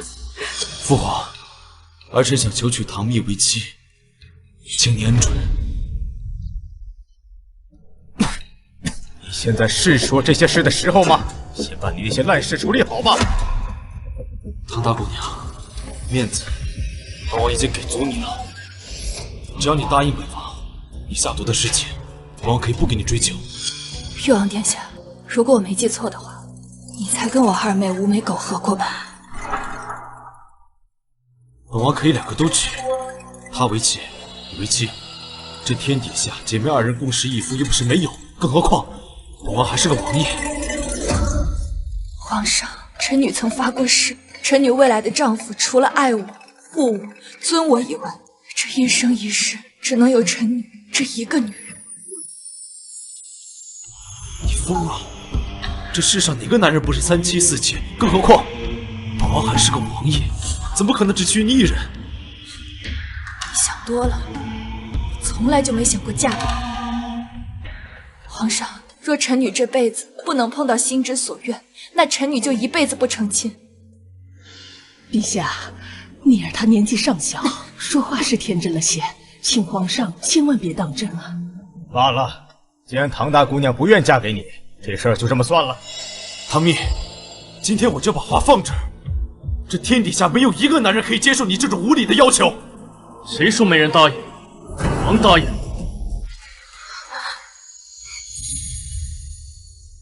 我答应你，我可以做到。你说什么？父皇，儿臣想求娶唐蜜为王妃，一生一世只她一人。若违背此诺言，儿臣愿以命相抵。看你是疯了！以命相抵！宣王，这可不是闹着玩的。父皇，你何时见过儿臣拿婚姻大事开玩笑？儿臣认定一人，九死不悔。这只是敷衍叶君玉的借口，我并未设想过。可是他却答应了，他是在为我解围吗？唐蜜到底有什么好的？凭什么他们一个两个都想娶她？唐蜜，朕从未见过宣王对哪个女子这么上心，难怪他今日会不顾一切前来救你。他要娶你，你是怎么想的？父皇，宣王分明就是居心叵测。朕没问你。臣女愿意成为宣王妃。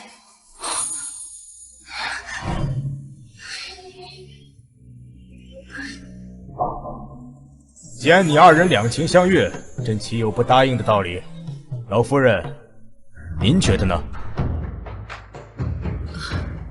只要蜜儿喜欢，老身自是欣然应允。那朕今日便给宣王和唐大姑娘赐婚，之后便让青天剑挑选吉日给你二人完婚。谢父皇。谢皇上。父皇，既然你跟唐颖有了肌肤之亲，那她也不好驾驭旁人了，那就让她入王府当一个侍妾吧。侍妾？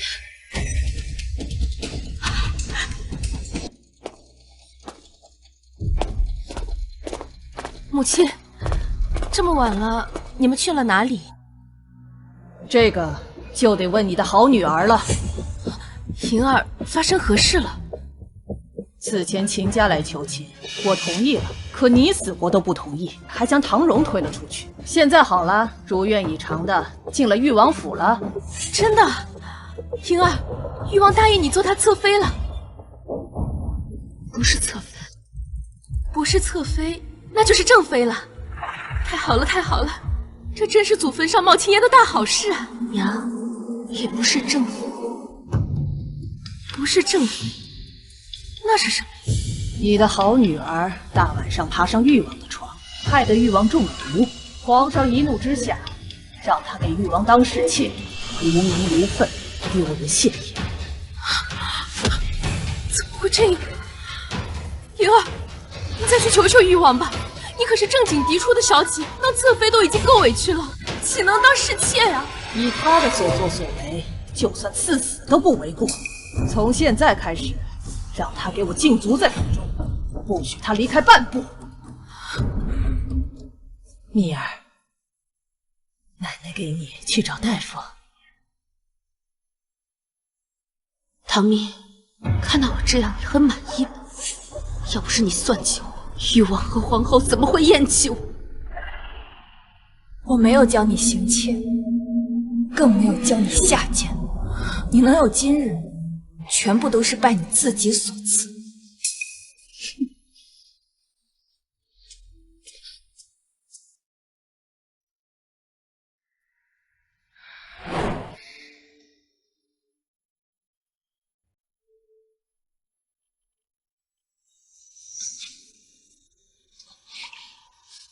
你醒了，对不起，我是看你受伤了，想给你送药，所以才……宣王殿下还真是好本事，每次都能这样悄无声息地进入唐家，不叫人察觉。你生气了？如若我在沐浴更衣，殿下也会这般如入无人之境吗？不会的，我只来过2次，我发誓。之前给我送披风的人，果然是你。我是怕你生病，如果惹你不高兴了，那我以后不来便是。我没有不高兴。今日在誉王府，我知道殿下是想替我解围，才提出要娶我。虽说是皇上赐婚，但是殿下贵为皇子，深受恩宠。如果想悔婚，随时可以。我不会反悔的。之前我说的话，字字真心。唐蜜，我不是为了给你解围才这么说，我是发自肺腑的，想要娶你。你所想的一生一世一双人，亦是我心中所想。只要你能嫁我为妻，此生有你足矣。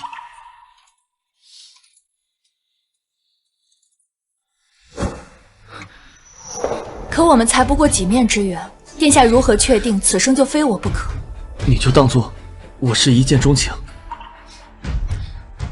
所谓一见钟情，不过是见色起意罢了。殿下了解我吗？知道我是什么样的人吗？如果我说我比你想象中的更加恶劣，你还会喜欢我吗？实话告诉你吧，誉王殿下的毒就是我下的。翠花之毒真的是你下的？你是想对付你二妹，还是对付誉王？那不过是我的事，与殿下无关。你的事就是我的事，你的仇人就是我的仇人。唐蜜，你不是我，如何知道我对你只是见色起意？也许我比你以为的还要了解你呢。我知道唐莹会去找叶君玉，所以便利用了他安插在我身边的婢女，设计他吃了含香丹。你想要叶君玉绝嗣？我想要他死。你们之前是发生过什么吗？难道是上一次在白马寺的事让你恨他？我与叶君玉和唐莹有着血海深仇，此仇不报，我誓不为人，恨不得啖其肉，饮其血，将他们碾碎成泥。只可惜啊，他贵为皇子，实在是太难杀了。我费尽心思，也不过才将他绝死。可你这么做，也会让自己陷入危险之中，为了对付他，搭上自己的性命，知道吗？那又如何？我偏要他叶君玉当不得皇帝，得不到天下，我还要唐莹不得善终。就算是自损800，杀敌1000，我也愿意。可我不愿意，我不愿看你身处险境，生死一线。你想杀谁？告诉我，我会帮你。你帮我？你要叶君玉和唐莹死，那他们一定会死，我向你保证。不问缘由。你不想说，便不说。但只要是你想做的事，我可以帮你完成。究竟是真心，还是像叶君玉一样想要我外族兵权？等父皇赐婚的圣旨下来，我再来宣旨下聘。这段时间你好好养伤，等这段时间过了，我会找人把东西给你送过来。那可否请殿下帮一个忙？你说。我想让殿下在聘礼上做一个特殊记号。这是为何？这府里的贼已经蠢蠢欲动，我自然是要请君入瓮了。如卿所愿。如今几个太医都断定你得了绝嗣之症，往后再无香火子嗣，太子之位迟迟未立，薛王要即将迎娶唐蜜，往后你拿什么跟他争啊？父皇分明就有偏心，我想娶唐蜜，他迟迟不肯下旨。叶晨轩一求娶，他立马就答应了。庆妃那个狐狸，竟把你父皇迷得晕头转向。如今他的儿子都要骑到你的头上，他若日后登基，哪有我们的好日子过？既然父皇不顾你父子之情，那就别怪我了。玉儿，你要做什么？往后就别管了，这江山我得不到，叶晨轩也休想得到。娘，我的嫁妆什么时候准备好啊？3天2头差人来催促，说讨债的上门，他们要等不了了。催什么催？你的婚期是下个月，嫁妆自然也要那个时候送过去。况且他要的那么多，我筹备不用时间。还是二姐不争气，要是能在王府当个侧妃，我以后在齐府也顶起祖血。我算计半天只是个侍妾，害我连生也没过。什么时候轮到你来对我评头论足？你敢打我？好歹我以后也是正头夫人，你算什么东西啊？再跟我说一句，信不信我撕烂你的嘴？我就说，我就说，我就说！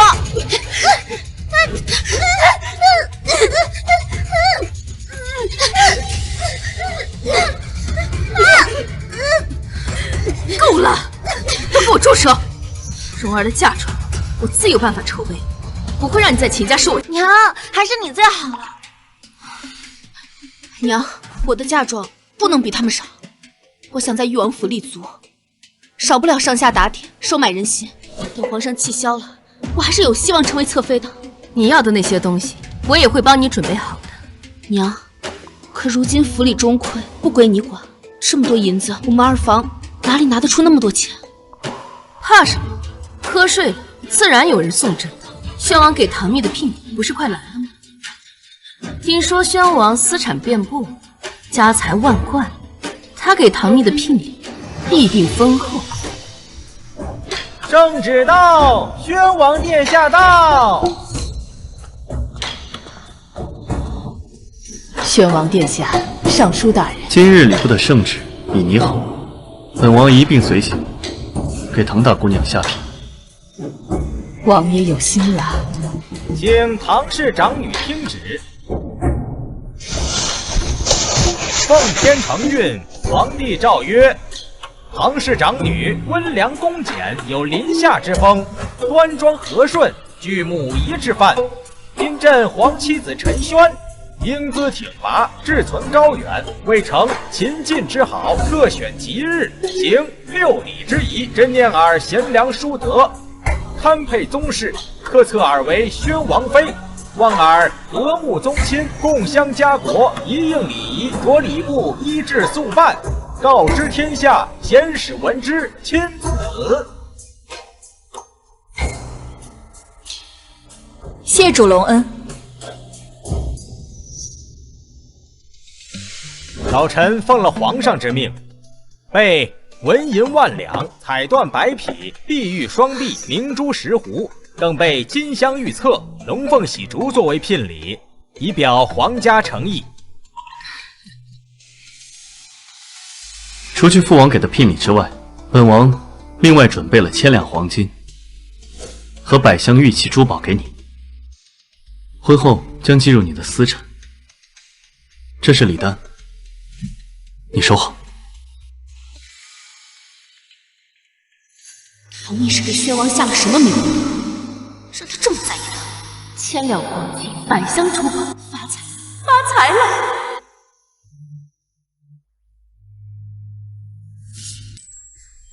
伤可好像？这些天宣王府的补品流水般的送来，能不好吗？我可以叫你蜜儿吗？我听老夫人是这么唤你的，我觉得很亲切。随便你。蜜儿，聘礼已经按照你的提醒，在每块金条后面都加上了隐蔽的记号，还有那些珠宝，也大多数是从我母亲的私库里挑选的，里面有很多贡品和御赐之物，宫中皆有记录。这你把静妃娘娘给你的都给我了？是我母妃主动提出来的。虽然她没有见过你，但听我提起过，她特别喜欢你。如果唐家二房的人真敢动那些聘礼的话，便是罪证确凿。但你也给的太多了。群玉再多也值得。我还要收拾东西，不跟你说了。媚儿，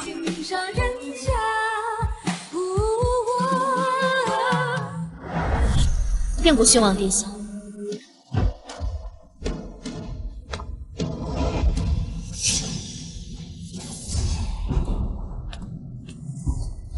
都小心一些，搬到库房里去。回头我成亲的时候，都要搬到宣王府去。蜜儿，你搞错了吧？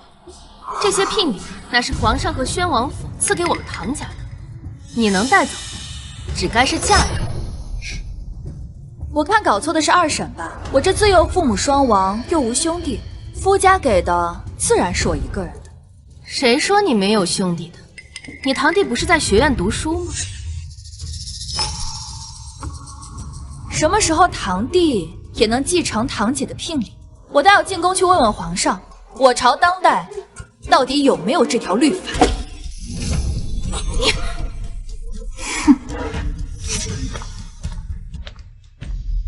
嘚瑟什么？他不给，我也有办法拿。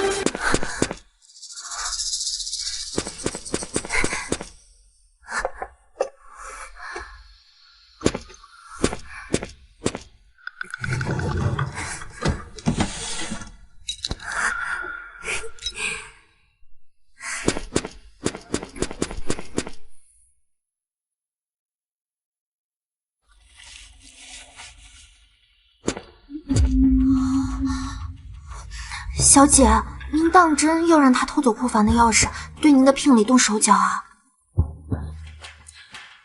我还怕他们不敢来碰呢。只要他们敢碰，我定会让他们知道什么叫做追悔莫及。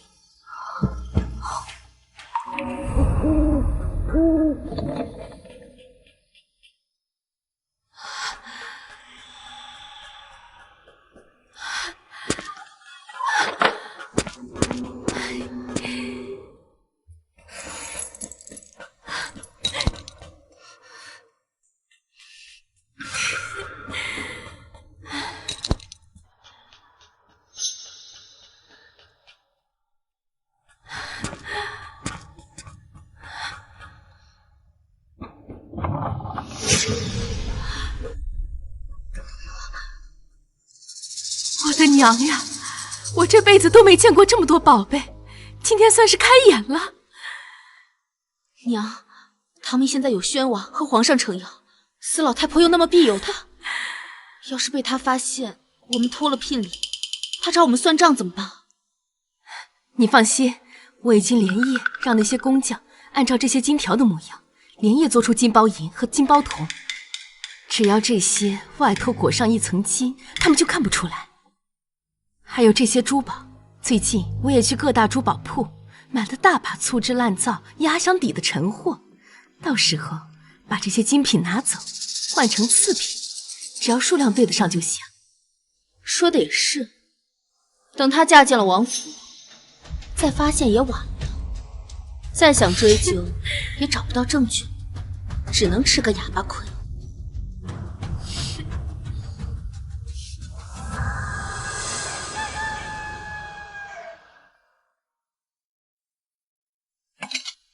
祖母，怎么了？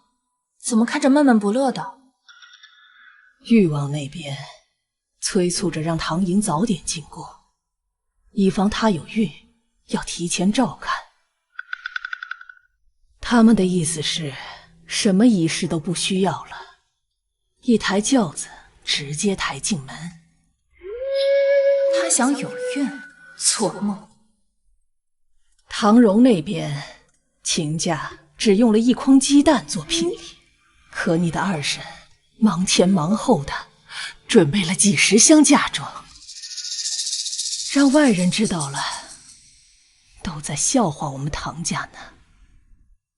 祖母，要不让唐荣和唐莹一起出门吧？左右都是丢脸，不如一次性丢完。也行。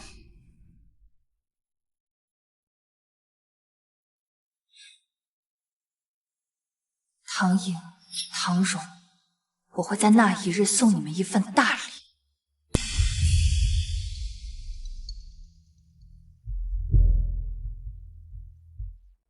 姐姐不过是个侍妾，有必要穿行抢我的风头？那秦家就是个无底洞，你不会真以为嫁过去能过什么好日子？一篮子鸡蛋换几十箱的嫁妆，我要是你啊，就上街找头牛撞死你！四小姐、二小姐，吉时已到，出门吧。哼，嬷嬷，今日好歹是大喜的日子，这府中连个红绸都不挂，锣鼓鞭炮更是一概没有，祖母这是故意轻待我呢。老夫人说了，为何如此？两位姑娘心知肚明，老夫人年事已高，丢不起这人，今日就不出面了。哎呦，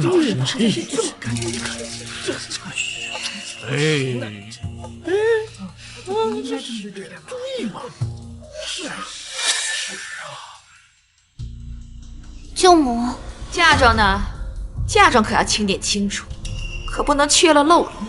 难看吧？是啊。舅母，这么多人在呢，能不能少说两句？还没过门就敢对我这个婆婆没大没小的了。起轿，且慢！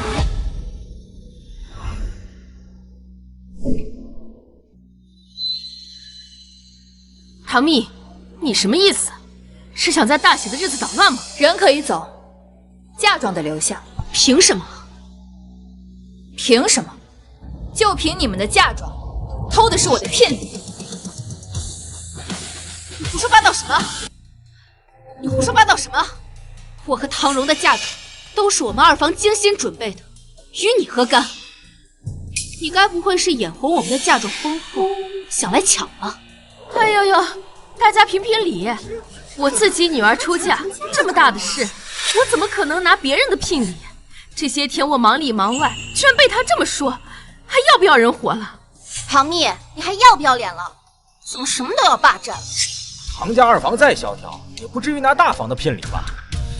肯定搞错了。这唐大小姐是故意的吧？诚心让两个妹妹出丑。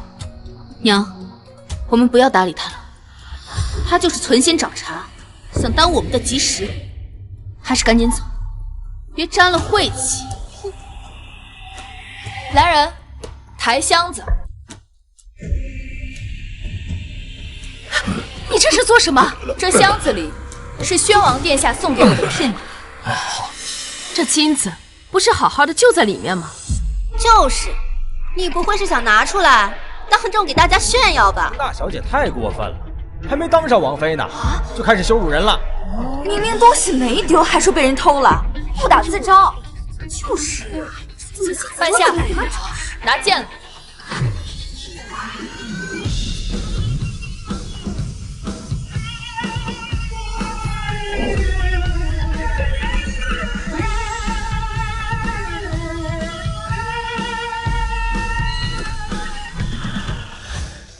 王爷，你怎么来了？听说王妃受了委屈，本王来给你撑腰。敢问宣王殿下，是否当众以权压人，欺负我们二房？是不是欺负，一会儿就知道。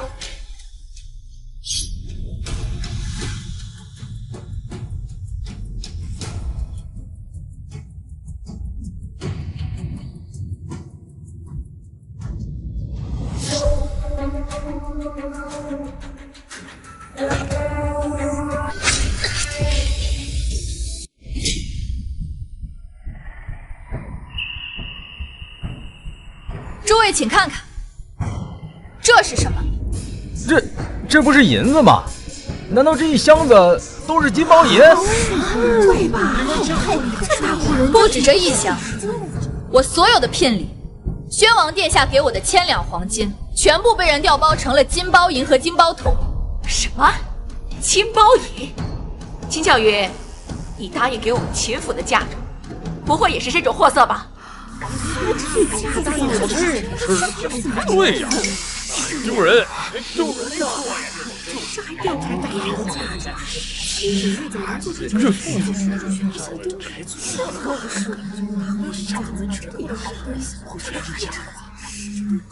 还有这些珠宝，原本是些珠玉翡翠，现在全部都是废品。到底谁动了手脚，心知肚明。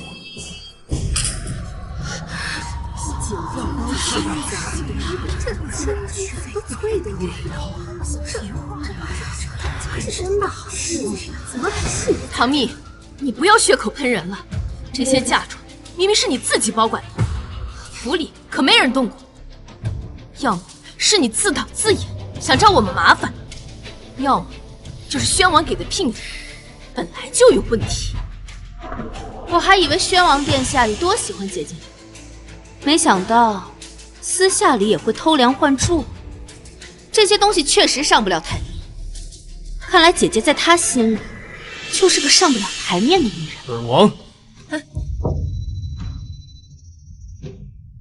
二婶，你对2位妹妹母爱如山，想必这嫁妆肯定准备得很好了。不如打开给大家看看里面究竟有什么。凭什么让你看？秦夫人，秦家应该指望那些嫁妆还赌债吧？你就不怕他们出了这道门，拿假的糊弄你？你说的对，是要检查清楚了为好。来人，把箱子给我打开！不能打开！你给我张开！好多金子呀！唐家二房这么有钱吗？这么看来，唐家二夫人对女儿比宣王对唐大姑娘好多了。娘，不要自乱阵脚。现在他们还没有证据，只要死不承认，他们奈何不了我们。我的2个宝贝女儿，肯定不会让他们受委屈。唐蜜，要怪只能怪你娘死得早了，没法给你置办嫁妆，才会让你眼馋别人的。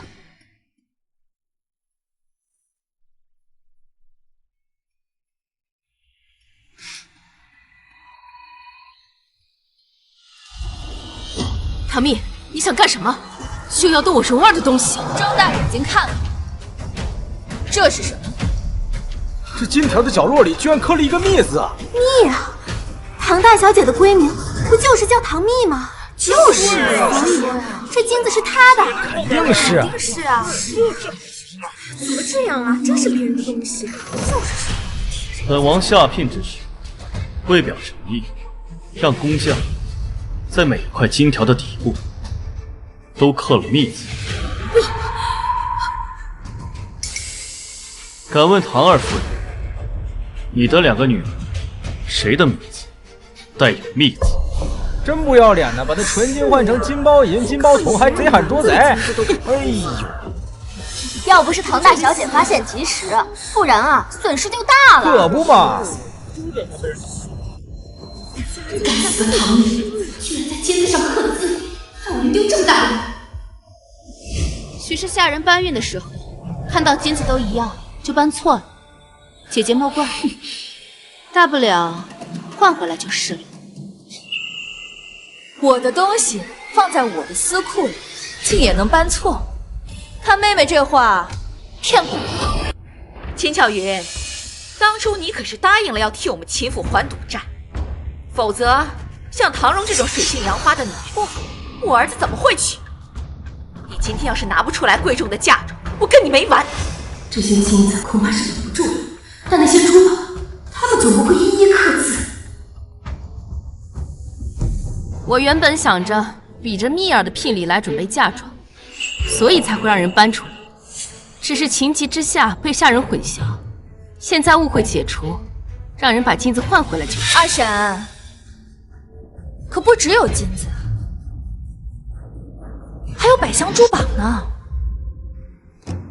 蜜儿，这你可就冤枉我了。这这些珠宝都是我亲自挑选的。这几日我往来各大珠宝货铺，不少人都瞧见了。看来二婶儿是不肯承认了。姐姐，是你的，我们还给你；不是你的，你也不能趁火打劫吧？唐二姑娘，你这手上的镯子，本王看着甚是眼熟。如果没看错的话，这是当年我母妃刚入宫时，父皇御赐之物。连这镯子的样式，都是我父皇亲自设计的。什么？不如这样，本王去将我父皇请过来，请他亲自辨认，如何？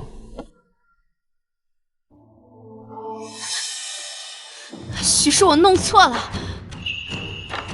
唐四小姐，你头上的簪子是去年西域送进宫的贡品，不知你的父亲兄弟谁在朝中能有这般严密，连这贡品都能拿到？我二姐可是誉王的女人，是她送给我的。你胡说什么呀？哦，原来是誉王殿下给你的呀。那也就是说，你们的所作所为，他全部知晓了。偷窃御赐之物和贡品，还污蔑王爷。二婶和二妹妹是打算在牢狱里蹲多久？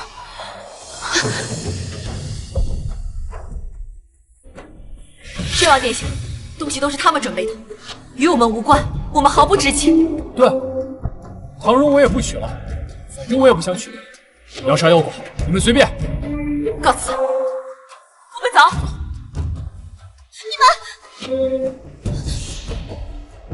娘，唉，四妹妹，你这是嫁不出去了，真是太可惜了。不过好在二妹妹不受影响，毕竟你跟誉王殿下的感情如此深厚，早就珠胎暗结，她应该不嫌弃你吧？你是故意的，从一开始你就设下了圈套，等着我们上钩。要想人不知，除非己莫为。二婶和二妹们还是想想，进了官府之后，怎么降低刑罚吧。唐蜜，你不能这么对我，我可是你二婶，宣王给你的聘礼本就属于整个唐家，我拿走一部分又怎么了？这是你本来就孝敬我的。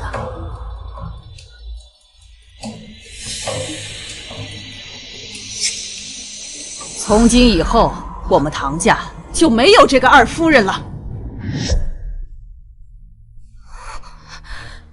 我们唐家世代忠良，没有你这种不仁不义、不孝不悌的东西。母亲，你不能休了我啊！这么多年了，我在唐家没有功劳也有苦劳啊。我给过你很多机会，可你却变本加厉，毁我家风。留在府中祸害无穷，来人，将他们送到官府去。母亲，母亲，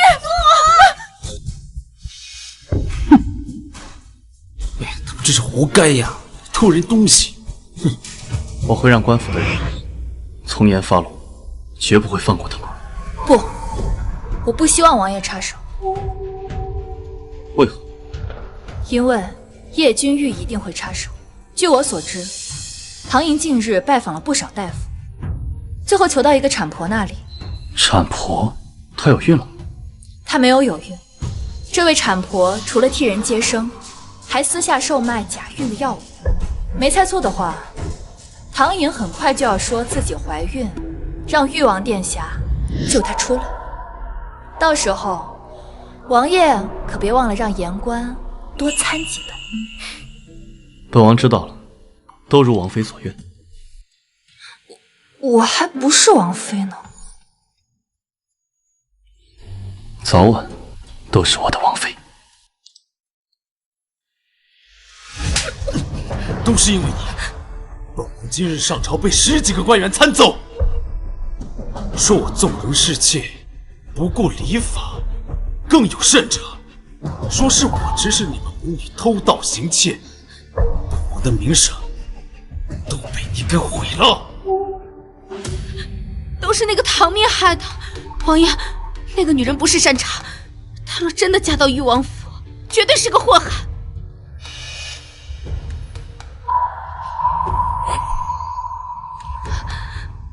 要不是你怀了本王的孩子，我真想一剑砍死你。千万不能让誉王知道我肚子里的孩子是假的。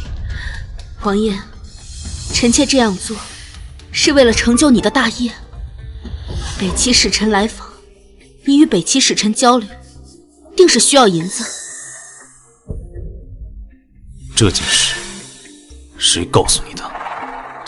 臣妾是无意中听到的。王爷，不论您想做什么，臣妾都会帮您的。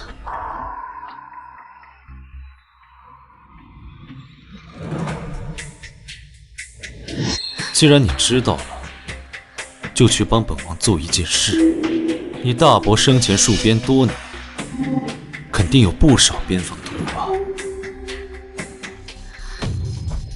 您是希望我把边防图偷了？乖乖配合本王。若本王成就了大业，自然少不了你的好处。是。二妹妹不是被接去誉王府了吗？怎么又回来了？王爷疼爱我，让我带些礼物回门。我还是第一次听说侍妾也需要回门呢。这二婶啊，不是秦氏，这会儿还在牢里面关着呢。这二叔啊嫌丢人，更是连府上都不回。二妹妹这个回门礼啊，怕是送不出去了。唐蜜，30年河东，30年河西，鹿死谁手还不一定。我们走着瞧。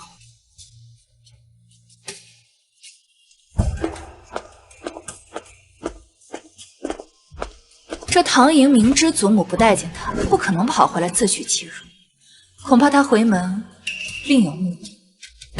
盯紧他。是。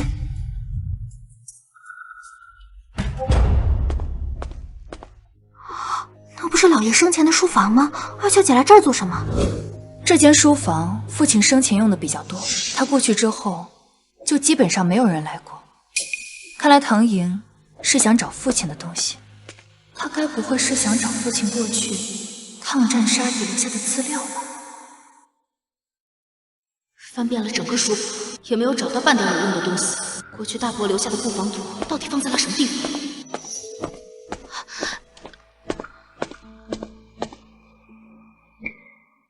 你还回来做什么？祖母，孙女记挂您，思家心切，特意回来看看。您就让孙女多住几日吧。哼，我若再多见你几次，就要被你活活气死。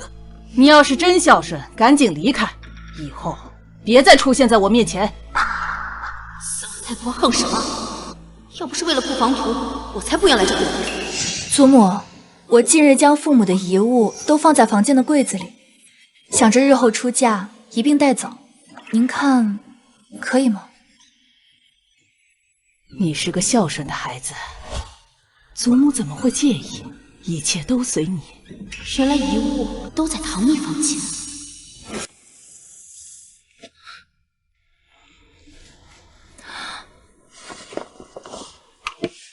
这是你要的，伪造了边防图和一些仿写的书信。虽然我相信你要这些东西有自己的考量，但还是有些好奇，你想做什么？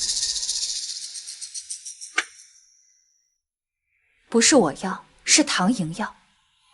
我发现他回家鬼鬼祟祟，溜进了父亲的书房。我怀疑是叶君玉跟他说了什么，他想找我父亲的遗物。叶君玉，如果他真的想要边防图，恐怕包藏祸心。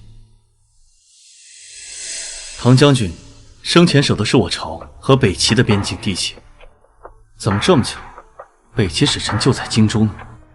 如今朝野上下都知道他得了绝嗣之症，再加上他作风不检点，多次受到弹劾，他自己心里一定清楚，他无望继承大统。他确实无望，父皇已经通知礼部，10天后在皇家寺院祭天，将册封我为太子。真的？你要成为太子了？是，很快你就是太子妃了。叶君玉，这一世我会将你想要的一切全都摧毁。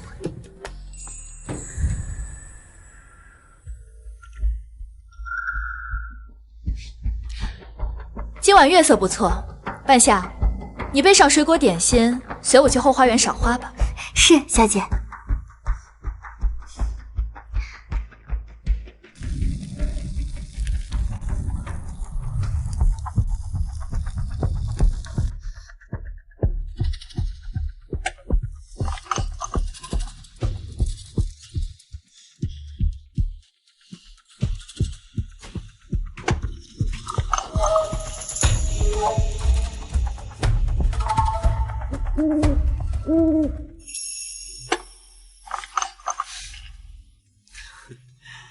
好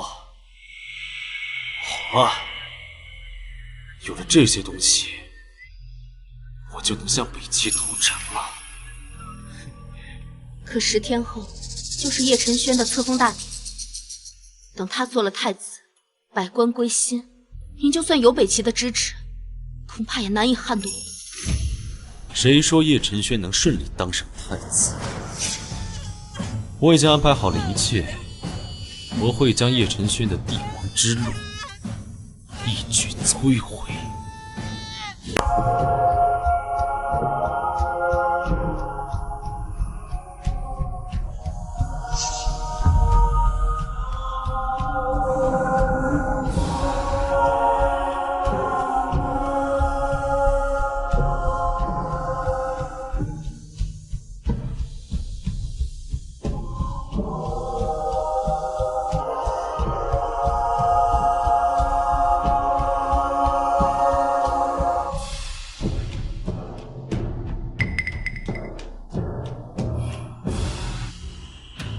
今日祭天是为储君一事，皇上已经下了旨意，立七皇子宣王为太子。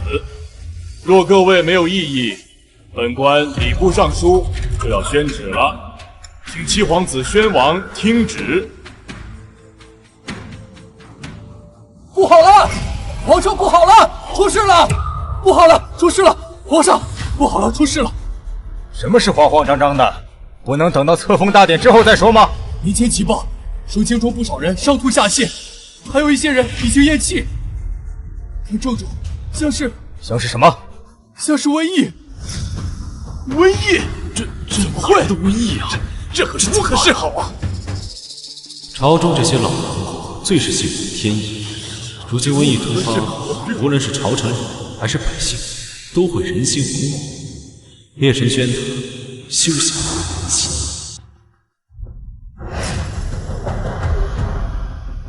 如今又无战事和灾害，无端生出瘟疫，老臣恐怕是天降惩罚呀！天降惩罚？这是何意啊？宣王恐怕是做了有违天道的事，惹怒了上天。听闻不久前他带人冲进誉王府，对皇后娘娘刀剑相向。我朝素来以孝治天下，宣王此举乃是大不敬。宣王并非宫中嫡子，名不正言不顺，如今京中降下瘟疫，恐怕是上天的警示。皇上，臣妾觉大婶们说的有道理。若我朝的储君不是天道所认定的人选，那恐怕后患无穷啊！请皇上收回成命。请皇上收回成命。谁说这是瘟疫的？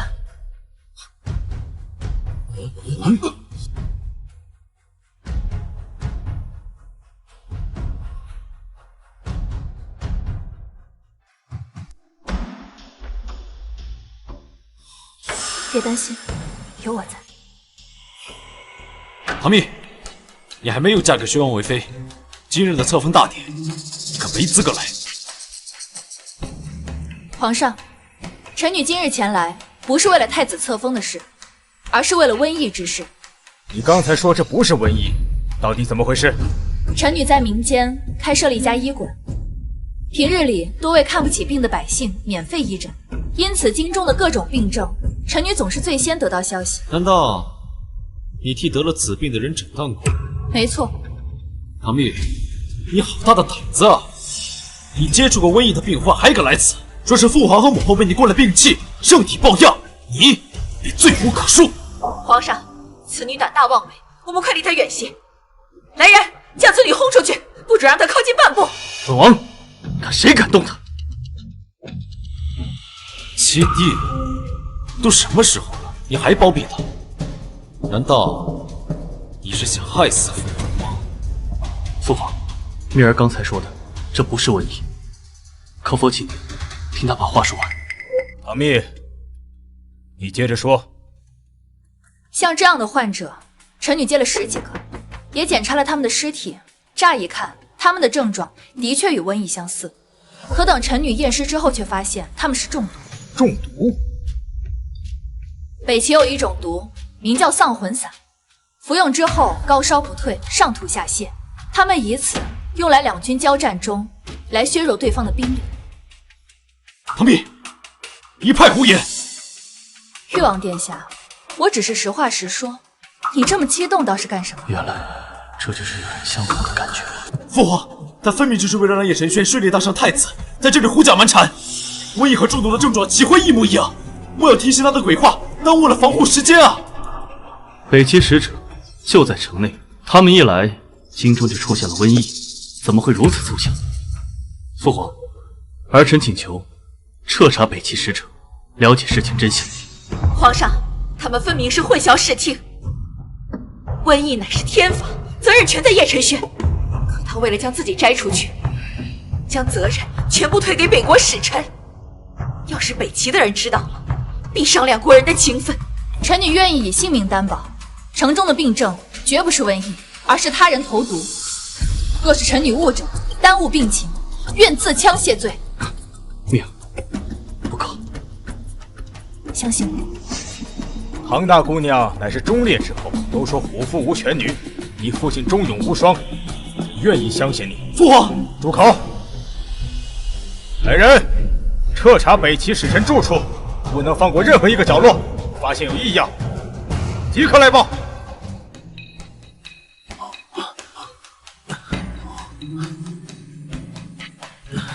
皇上，臣等彻查北齐使臣所住驿馆，发现解剖不知名的药品，将太医鉴定后，得知是毒药。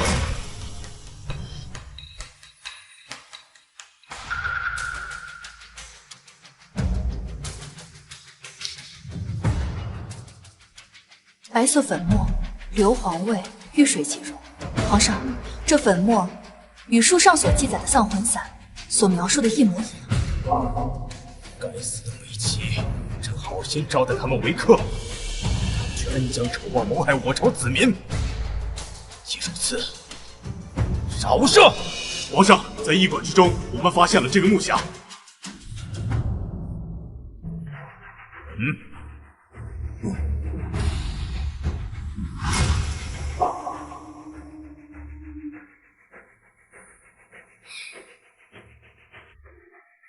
是我朝的边境布防图吗？北齐人手里怎么会有这个？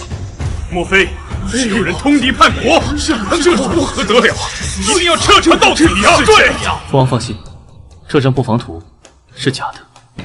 假的？你怎么知道？宣王，莫不是你就是跟北齐串通的？你倒是不打自招啊，省得我们再追查了。你说这话，不觉得心虚吗？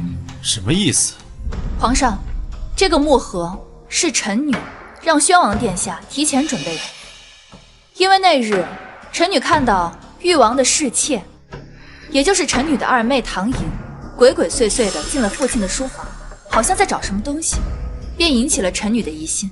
臣女引导她找到此物，让她将其带走，不知所踪。没想到却到了北齐人手上。唐蜜，一派胡言！东西是唐莹偷的。唐莹一个女子，不便与使臣来往。这幕后主使，想来已经很清楚。父皇，他这是栽赃，定是他与叶晨轩合谋，捏造证据来陷害儿臣，儿臣一心为国，坦坦荡荡。皇上，玉儿是咱们自己的孩子，她从小忠君爱国，您是知道的呀，她不会做出这样的事啊！干什么？诸位请看，誉王殿下的手指是黑色的。果真有一抹黑色，这是怎么回事啊？因为我在布防图的图纸上加了一种药水，手指一旦只要碰到，手指就会变为黑色。皇上，你看看，你的手指是否也已变为黑色？可是宣王殿下的手干干净净，代表他并未碰过布防图。到底是谁将此图送到北齐人的手上？皇上，想必应该很清楚。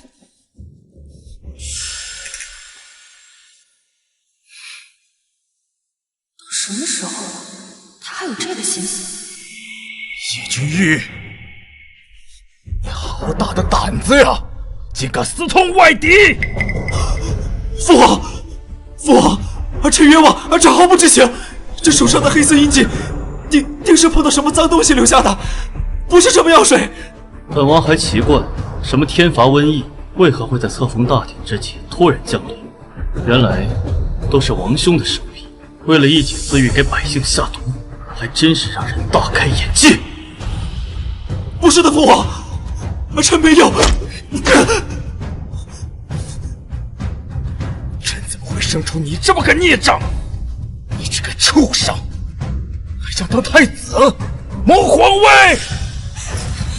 皇上，玉儿她只是一时混了头，你就饶了她这一回吧。她不会做出这样的事，你是知道的。堂堂皇子，通敌叛国，残害百姓，何其可笑！何其可笑！何其可悲！事到如今还要替他求情，就算你千刀万剐都不为过。我会这样，还不都是因为你？因为我才是你的嫡子。可从小到大，你都不喜欢我，只喜欢老七。说你早是立储，我何至于此？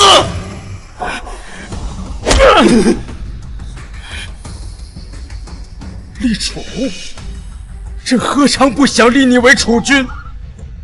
朕何尝不想给你机会？可是你配吗？你配吗？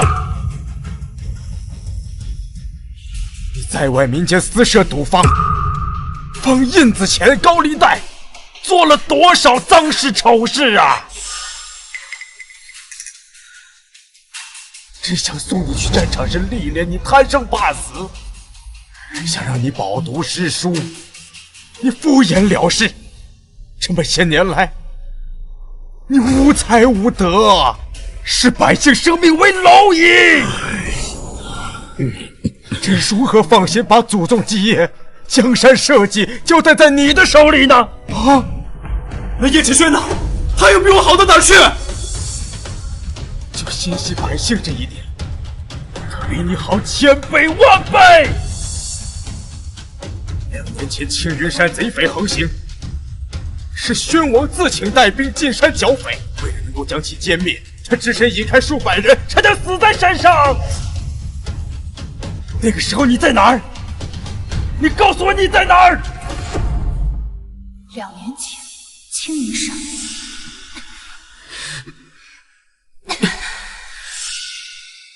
难道我救下的人是他？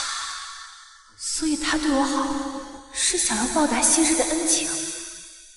可为何前世他不告而别，杳无音讯？怎么了？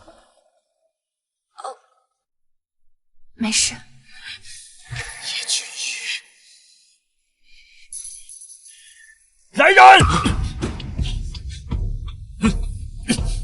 叶君玉罪大恶极，不配为王。自今日起，褫夺其封号，贬为庶人，严加看押，择日处死。带走！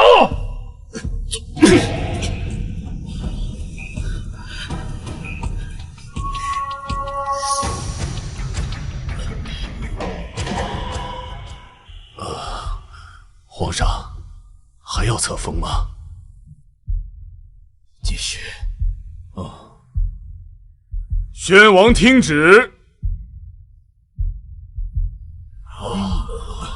奉天承运皇帝诏曰：国之根本，社稷绵延，系于贤嗣。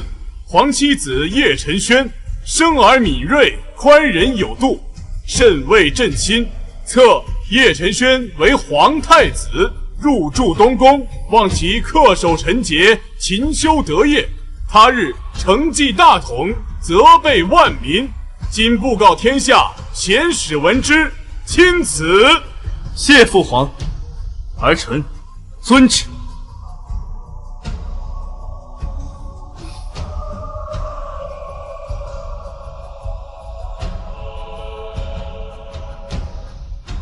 儿臣定不负父皇所托。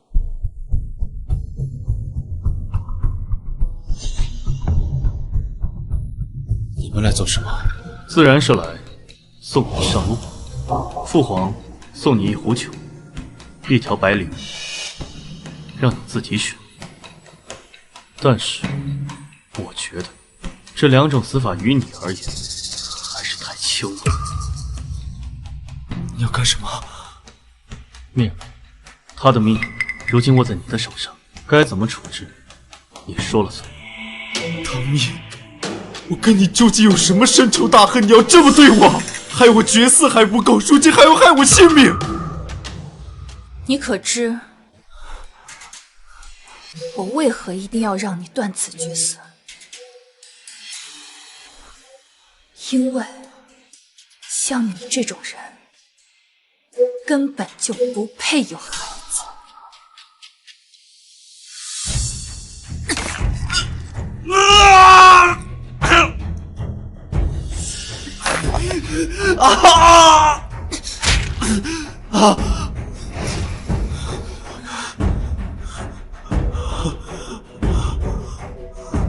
唐蜜，你不是人。对，我就是从地狱里爬出来的厉鬼。我曾发过誓，上权必落，下入黄泉。我一定要找你索命。我何时得罪过你啊？一念之间，有着累世的仇恨。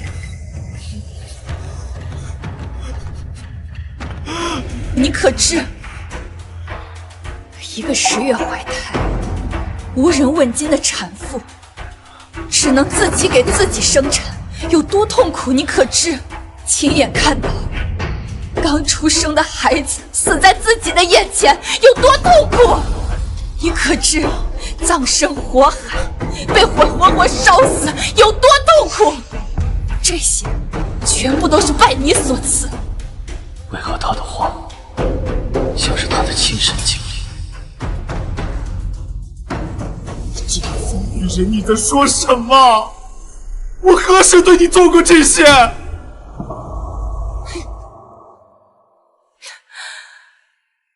不重要了，你也不必知道。我会打断你的腿，将你封成石雕，长日跪在烈日暴雨之下，让你生生世世、永生永世都在忏悔、受罪。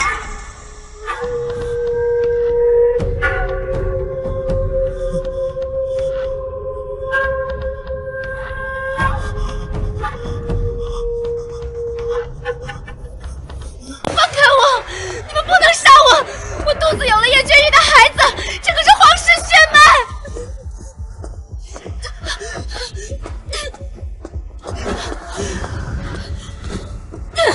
放开我！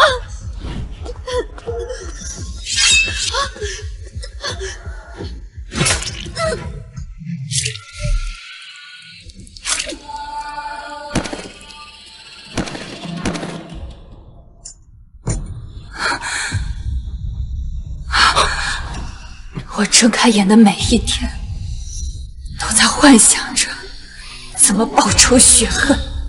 这一天，太久了，太久了。没事了，没事了，女儿，你做到了，你做得很好。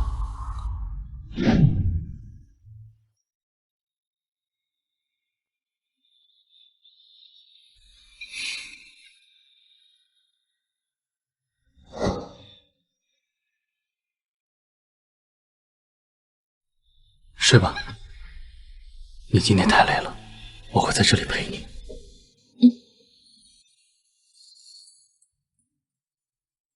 你可知，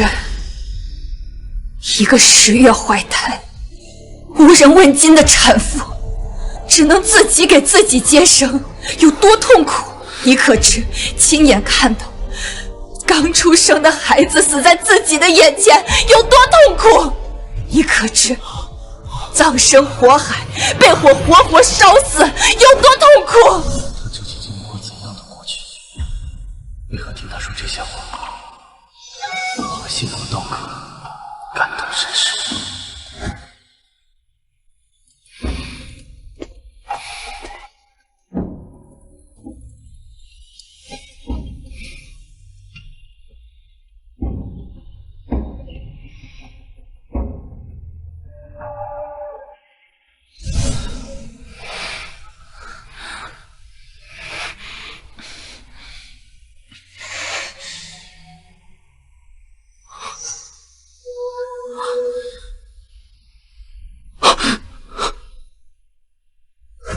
殿下，您终于醒了。我的头好疼。昨天发生了什么？为何本王什么都不记得？是长公主的女儿芷清郡主派人送你回来的，具体发生了什么，属下也不清楚。我好像忘记了一个人，一个很重要的人。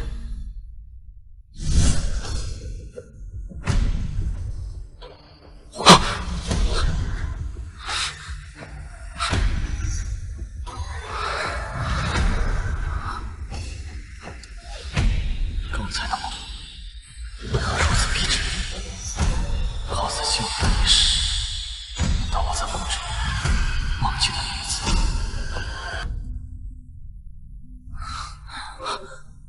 命，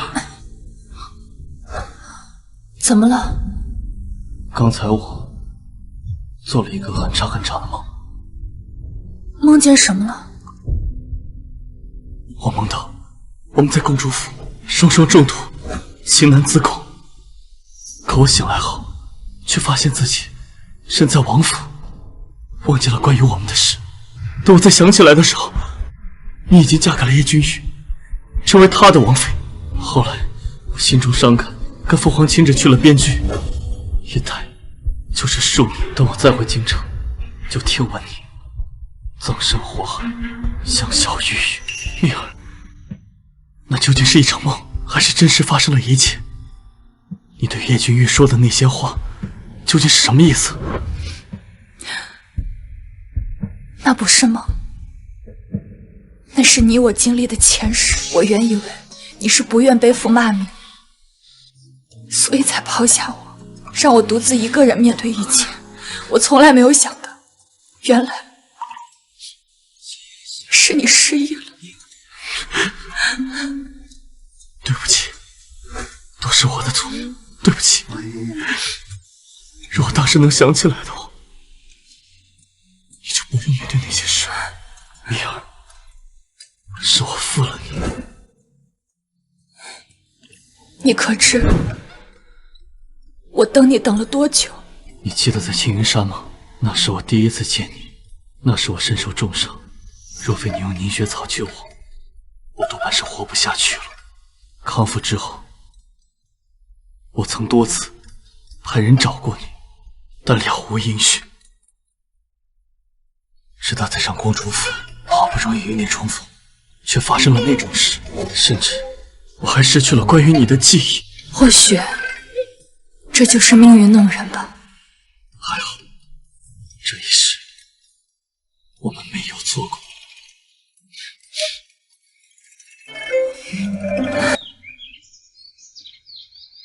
今日路过东市，给你带了你最喜欢的栗子糕。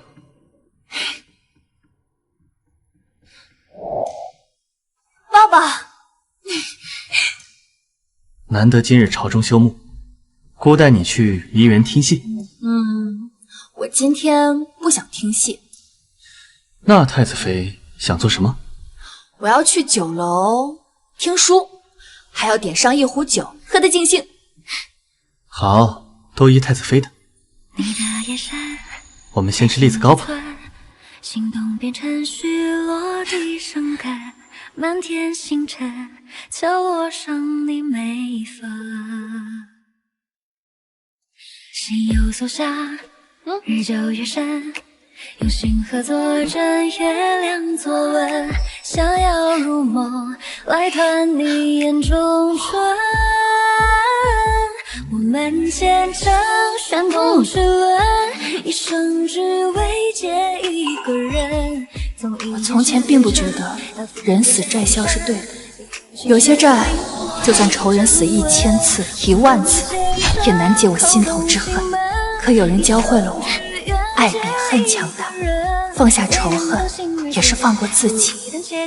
往后的时光，我只想好好感受阳光雨露、人间草木，还有失而复得的爱人。若我们的重逢是命运的馈赠，那么炙热的爱意就是穿透云层的月光，指引我走出黑暗。从此前尘隔海，天朗气清，自由的风一路相送，把我和他的故事书写成我们。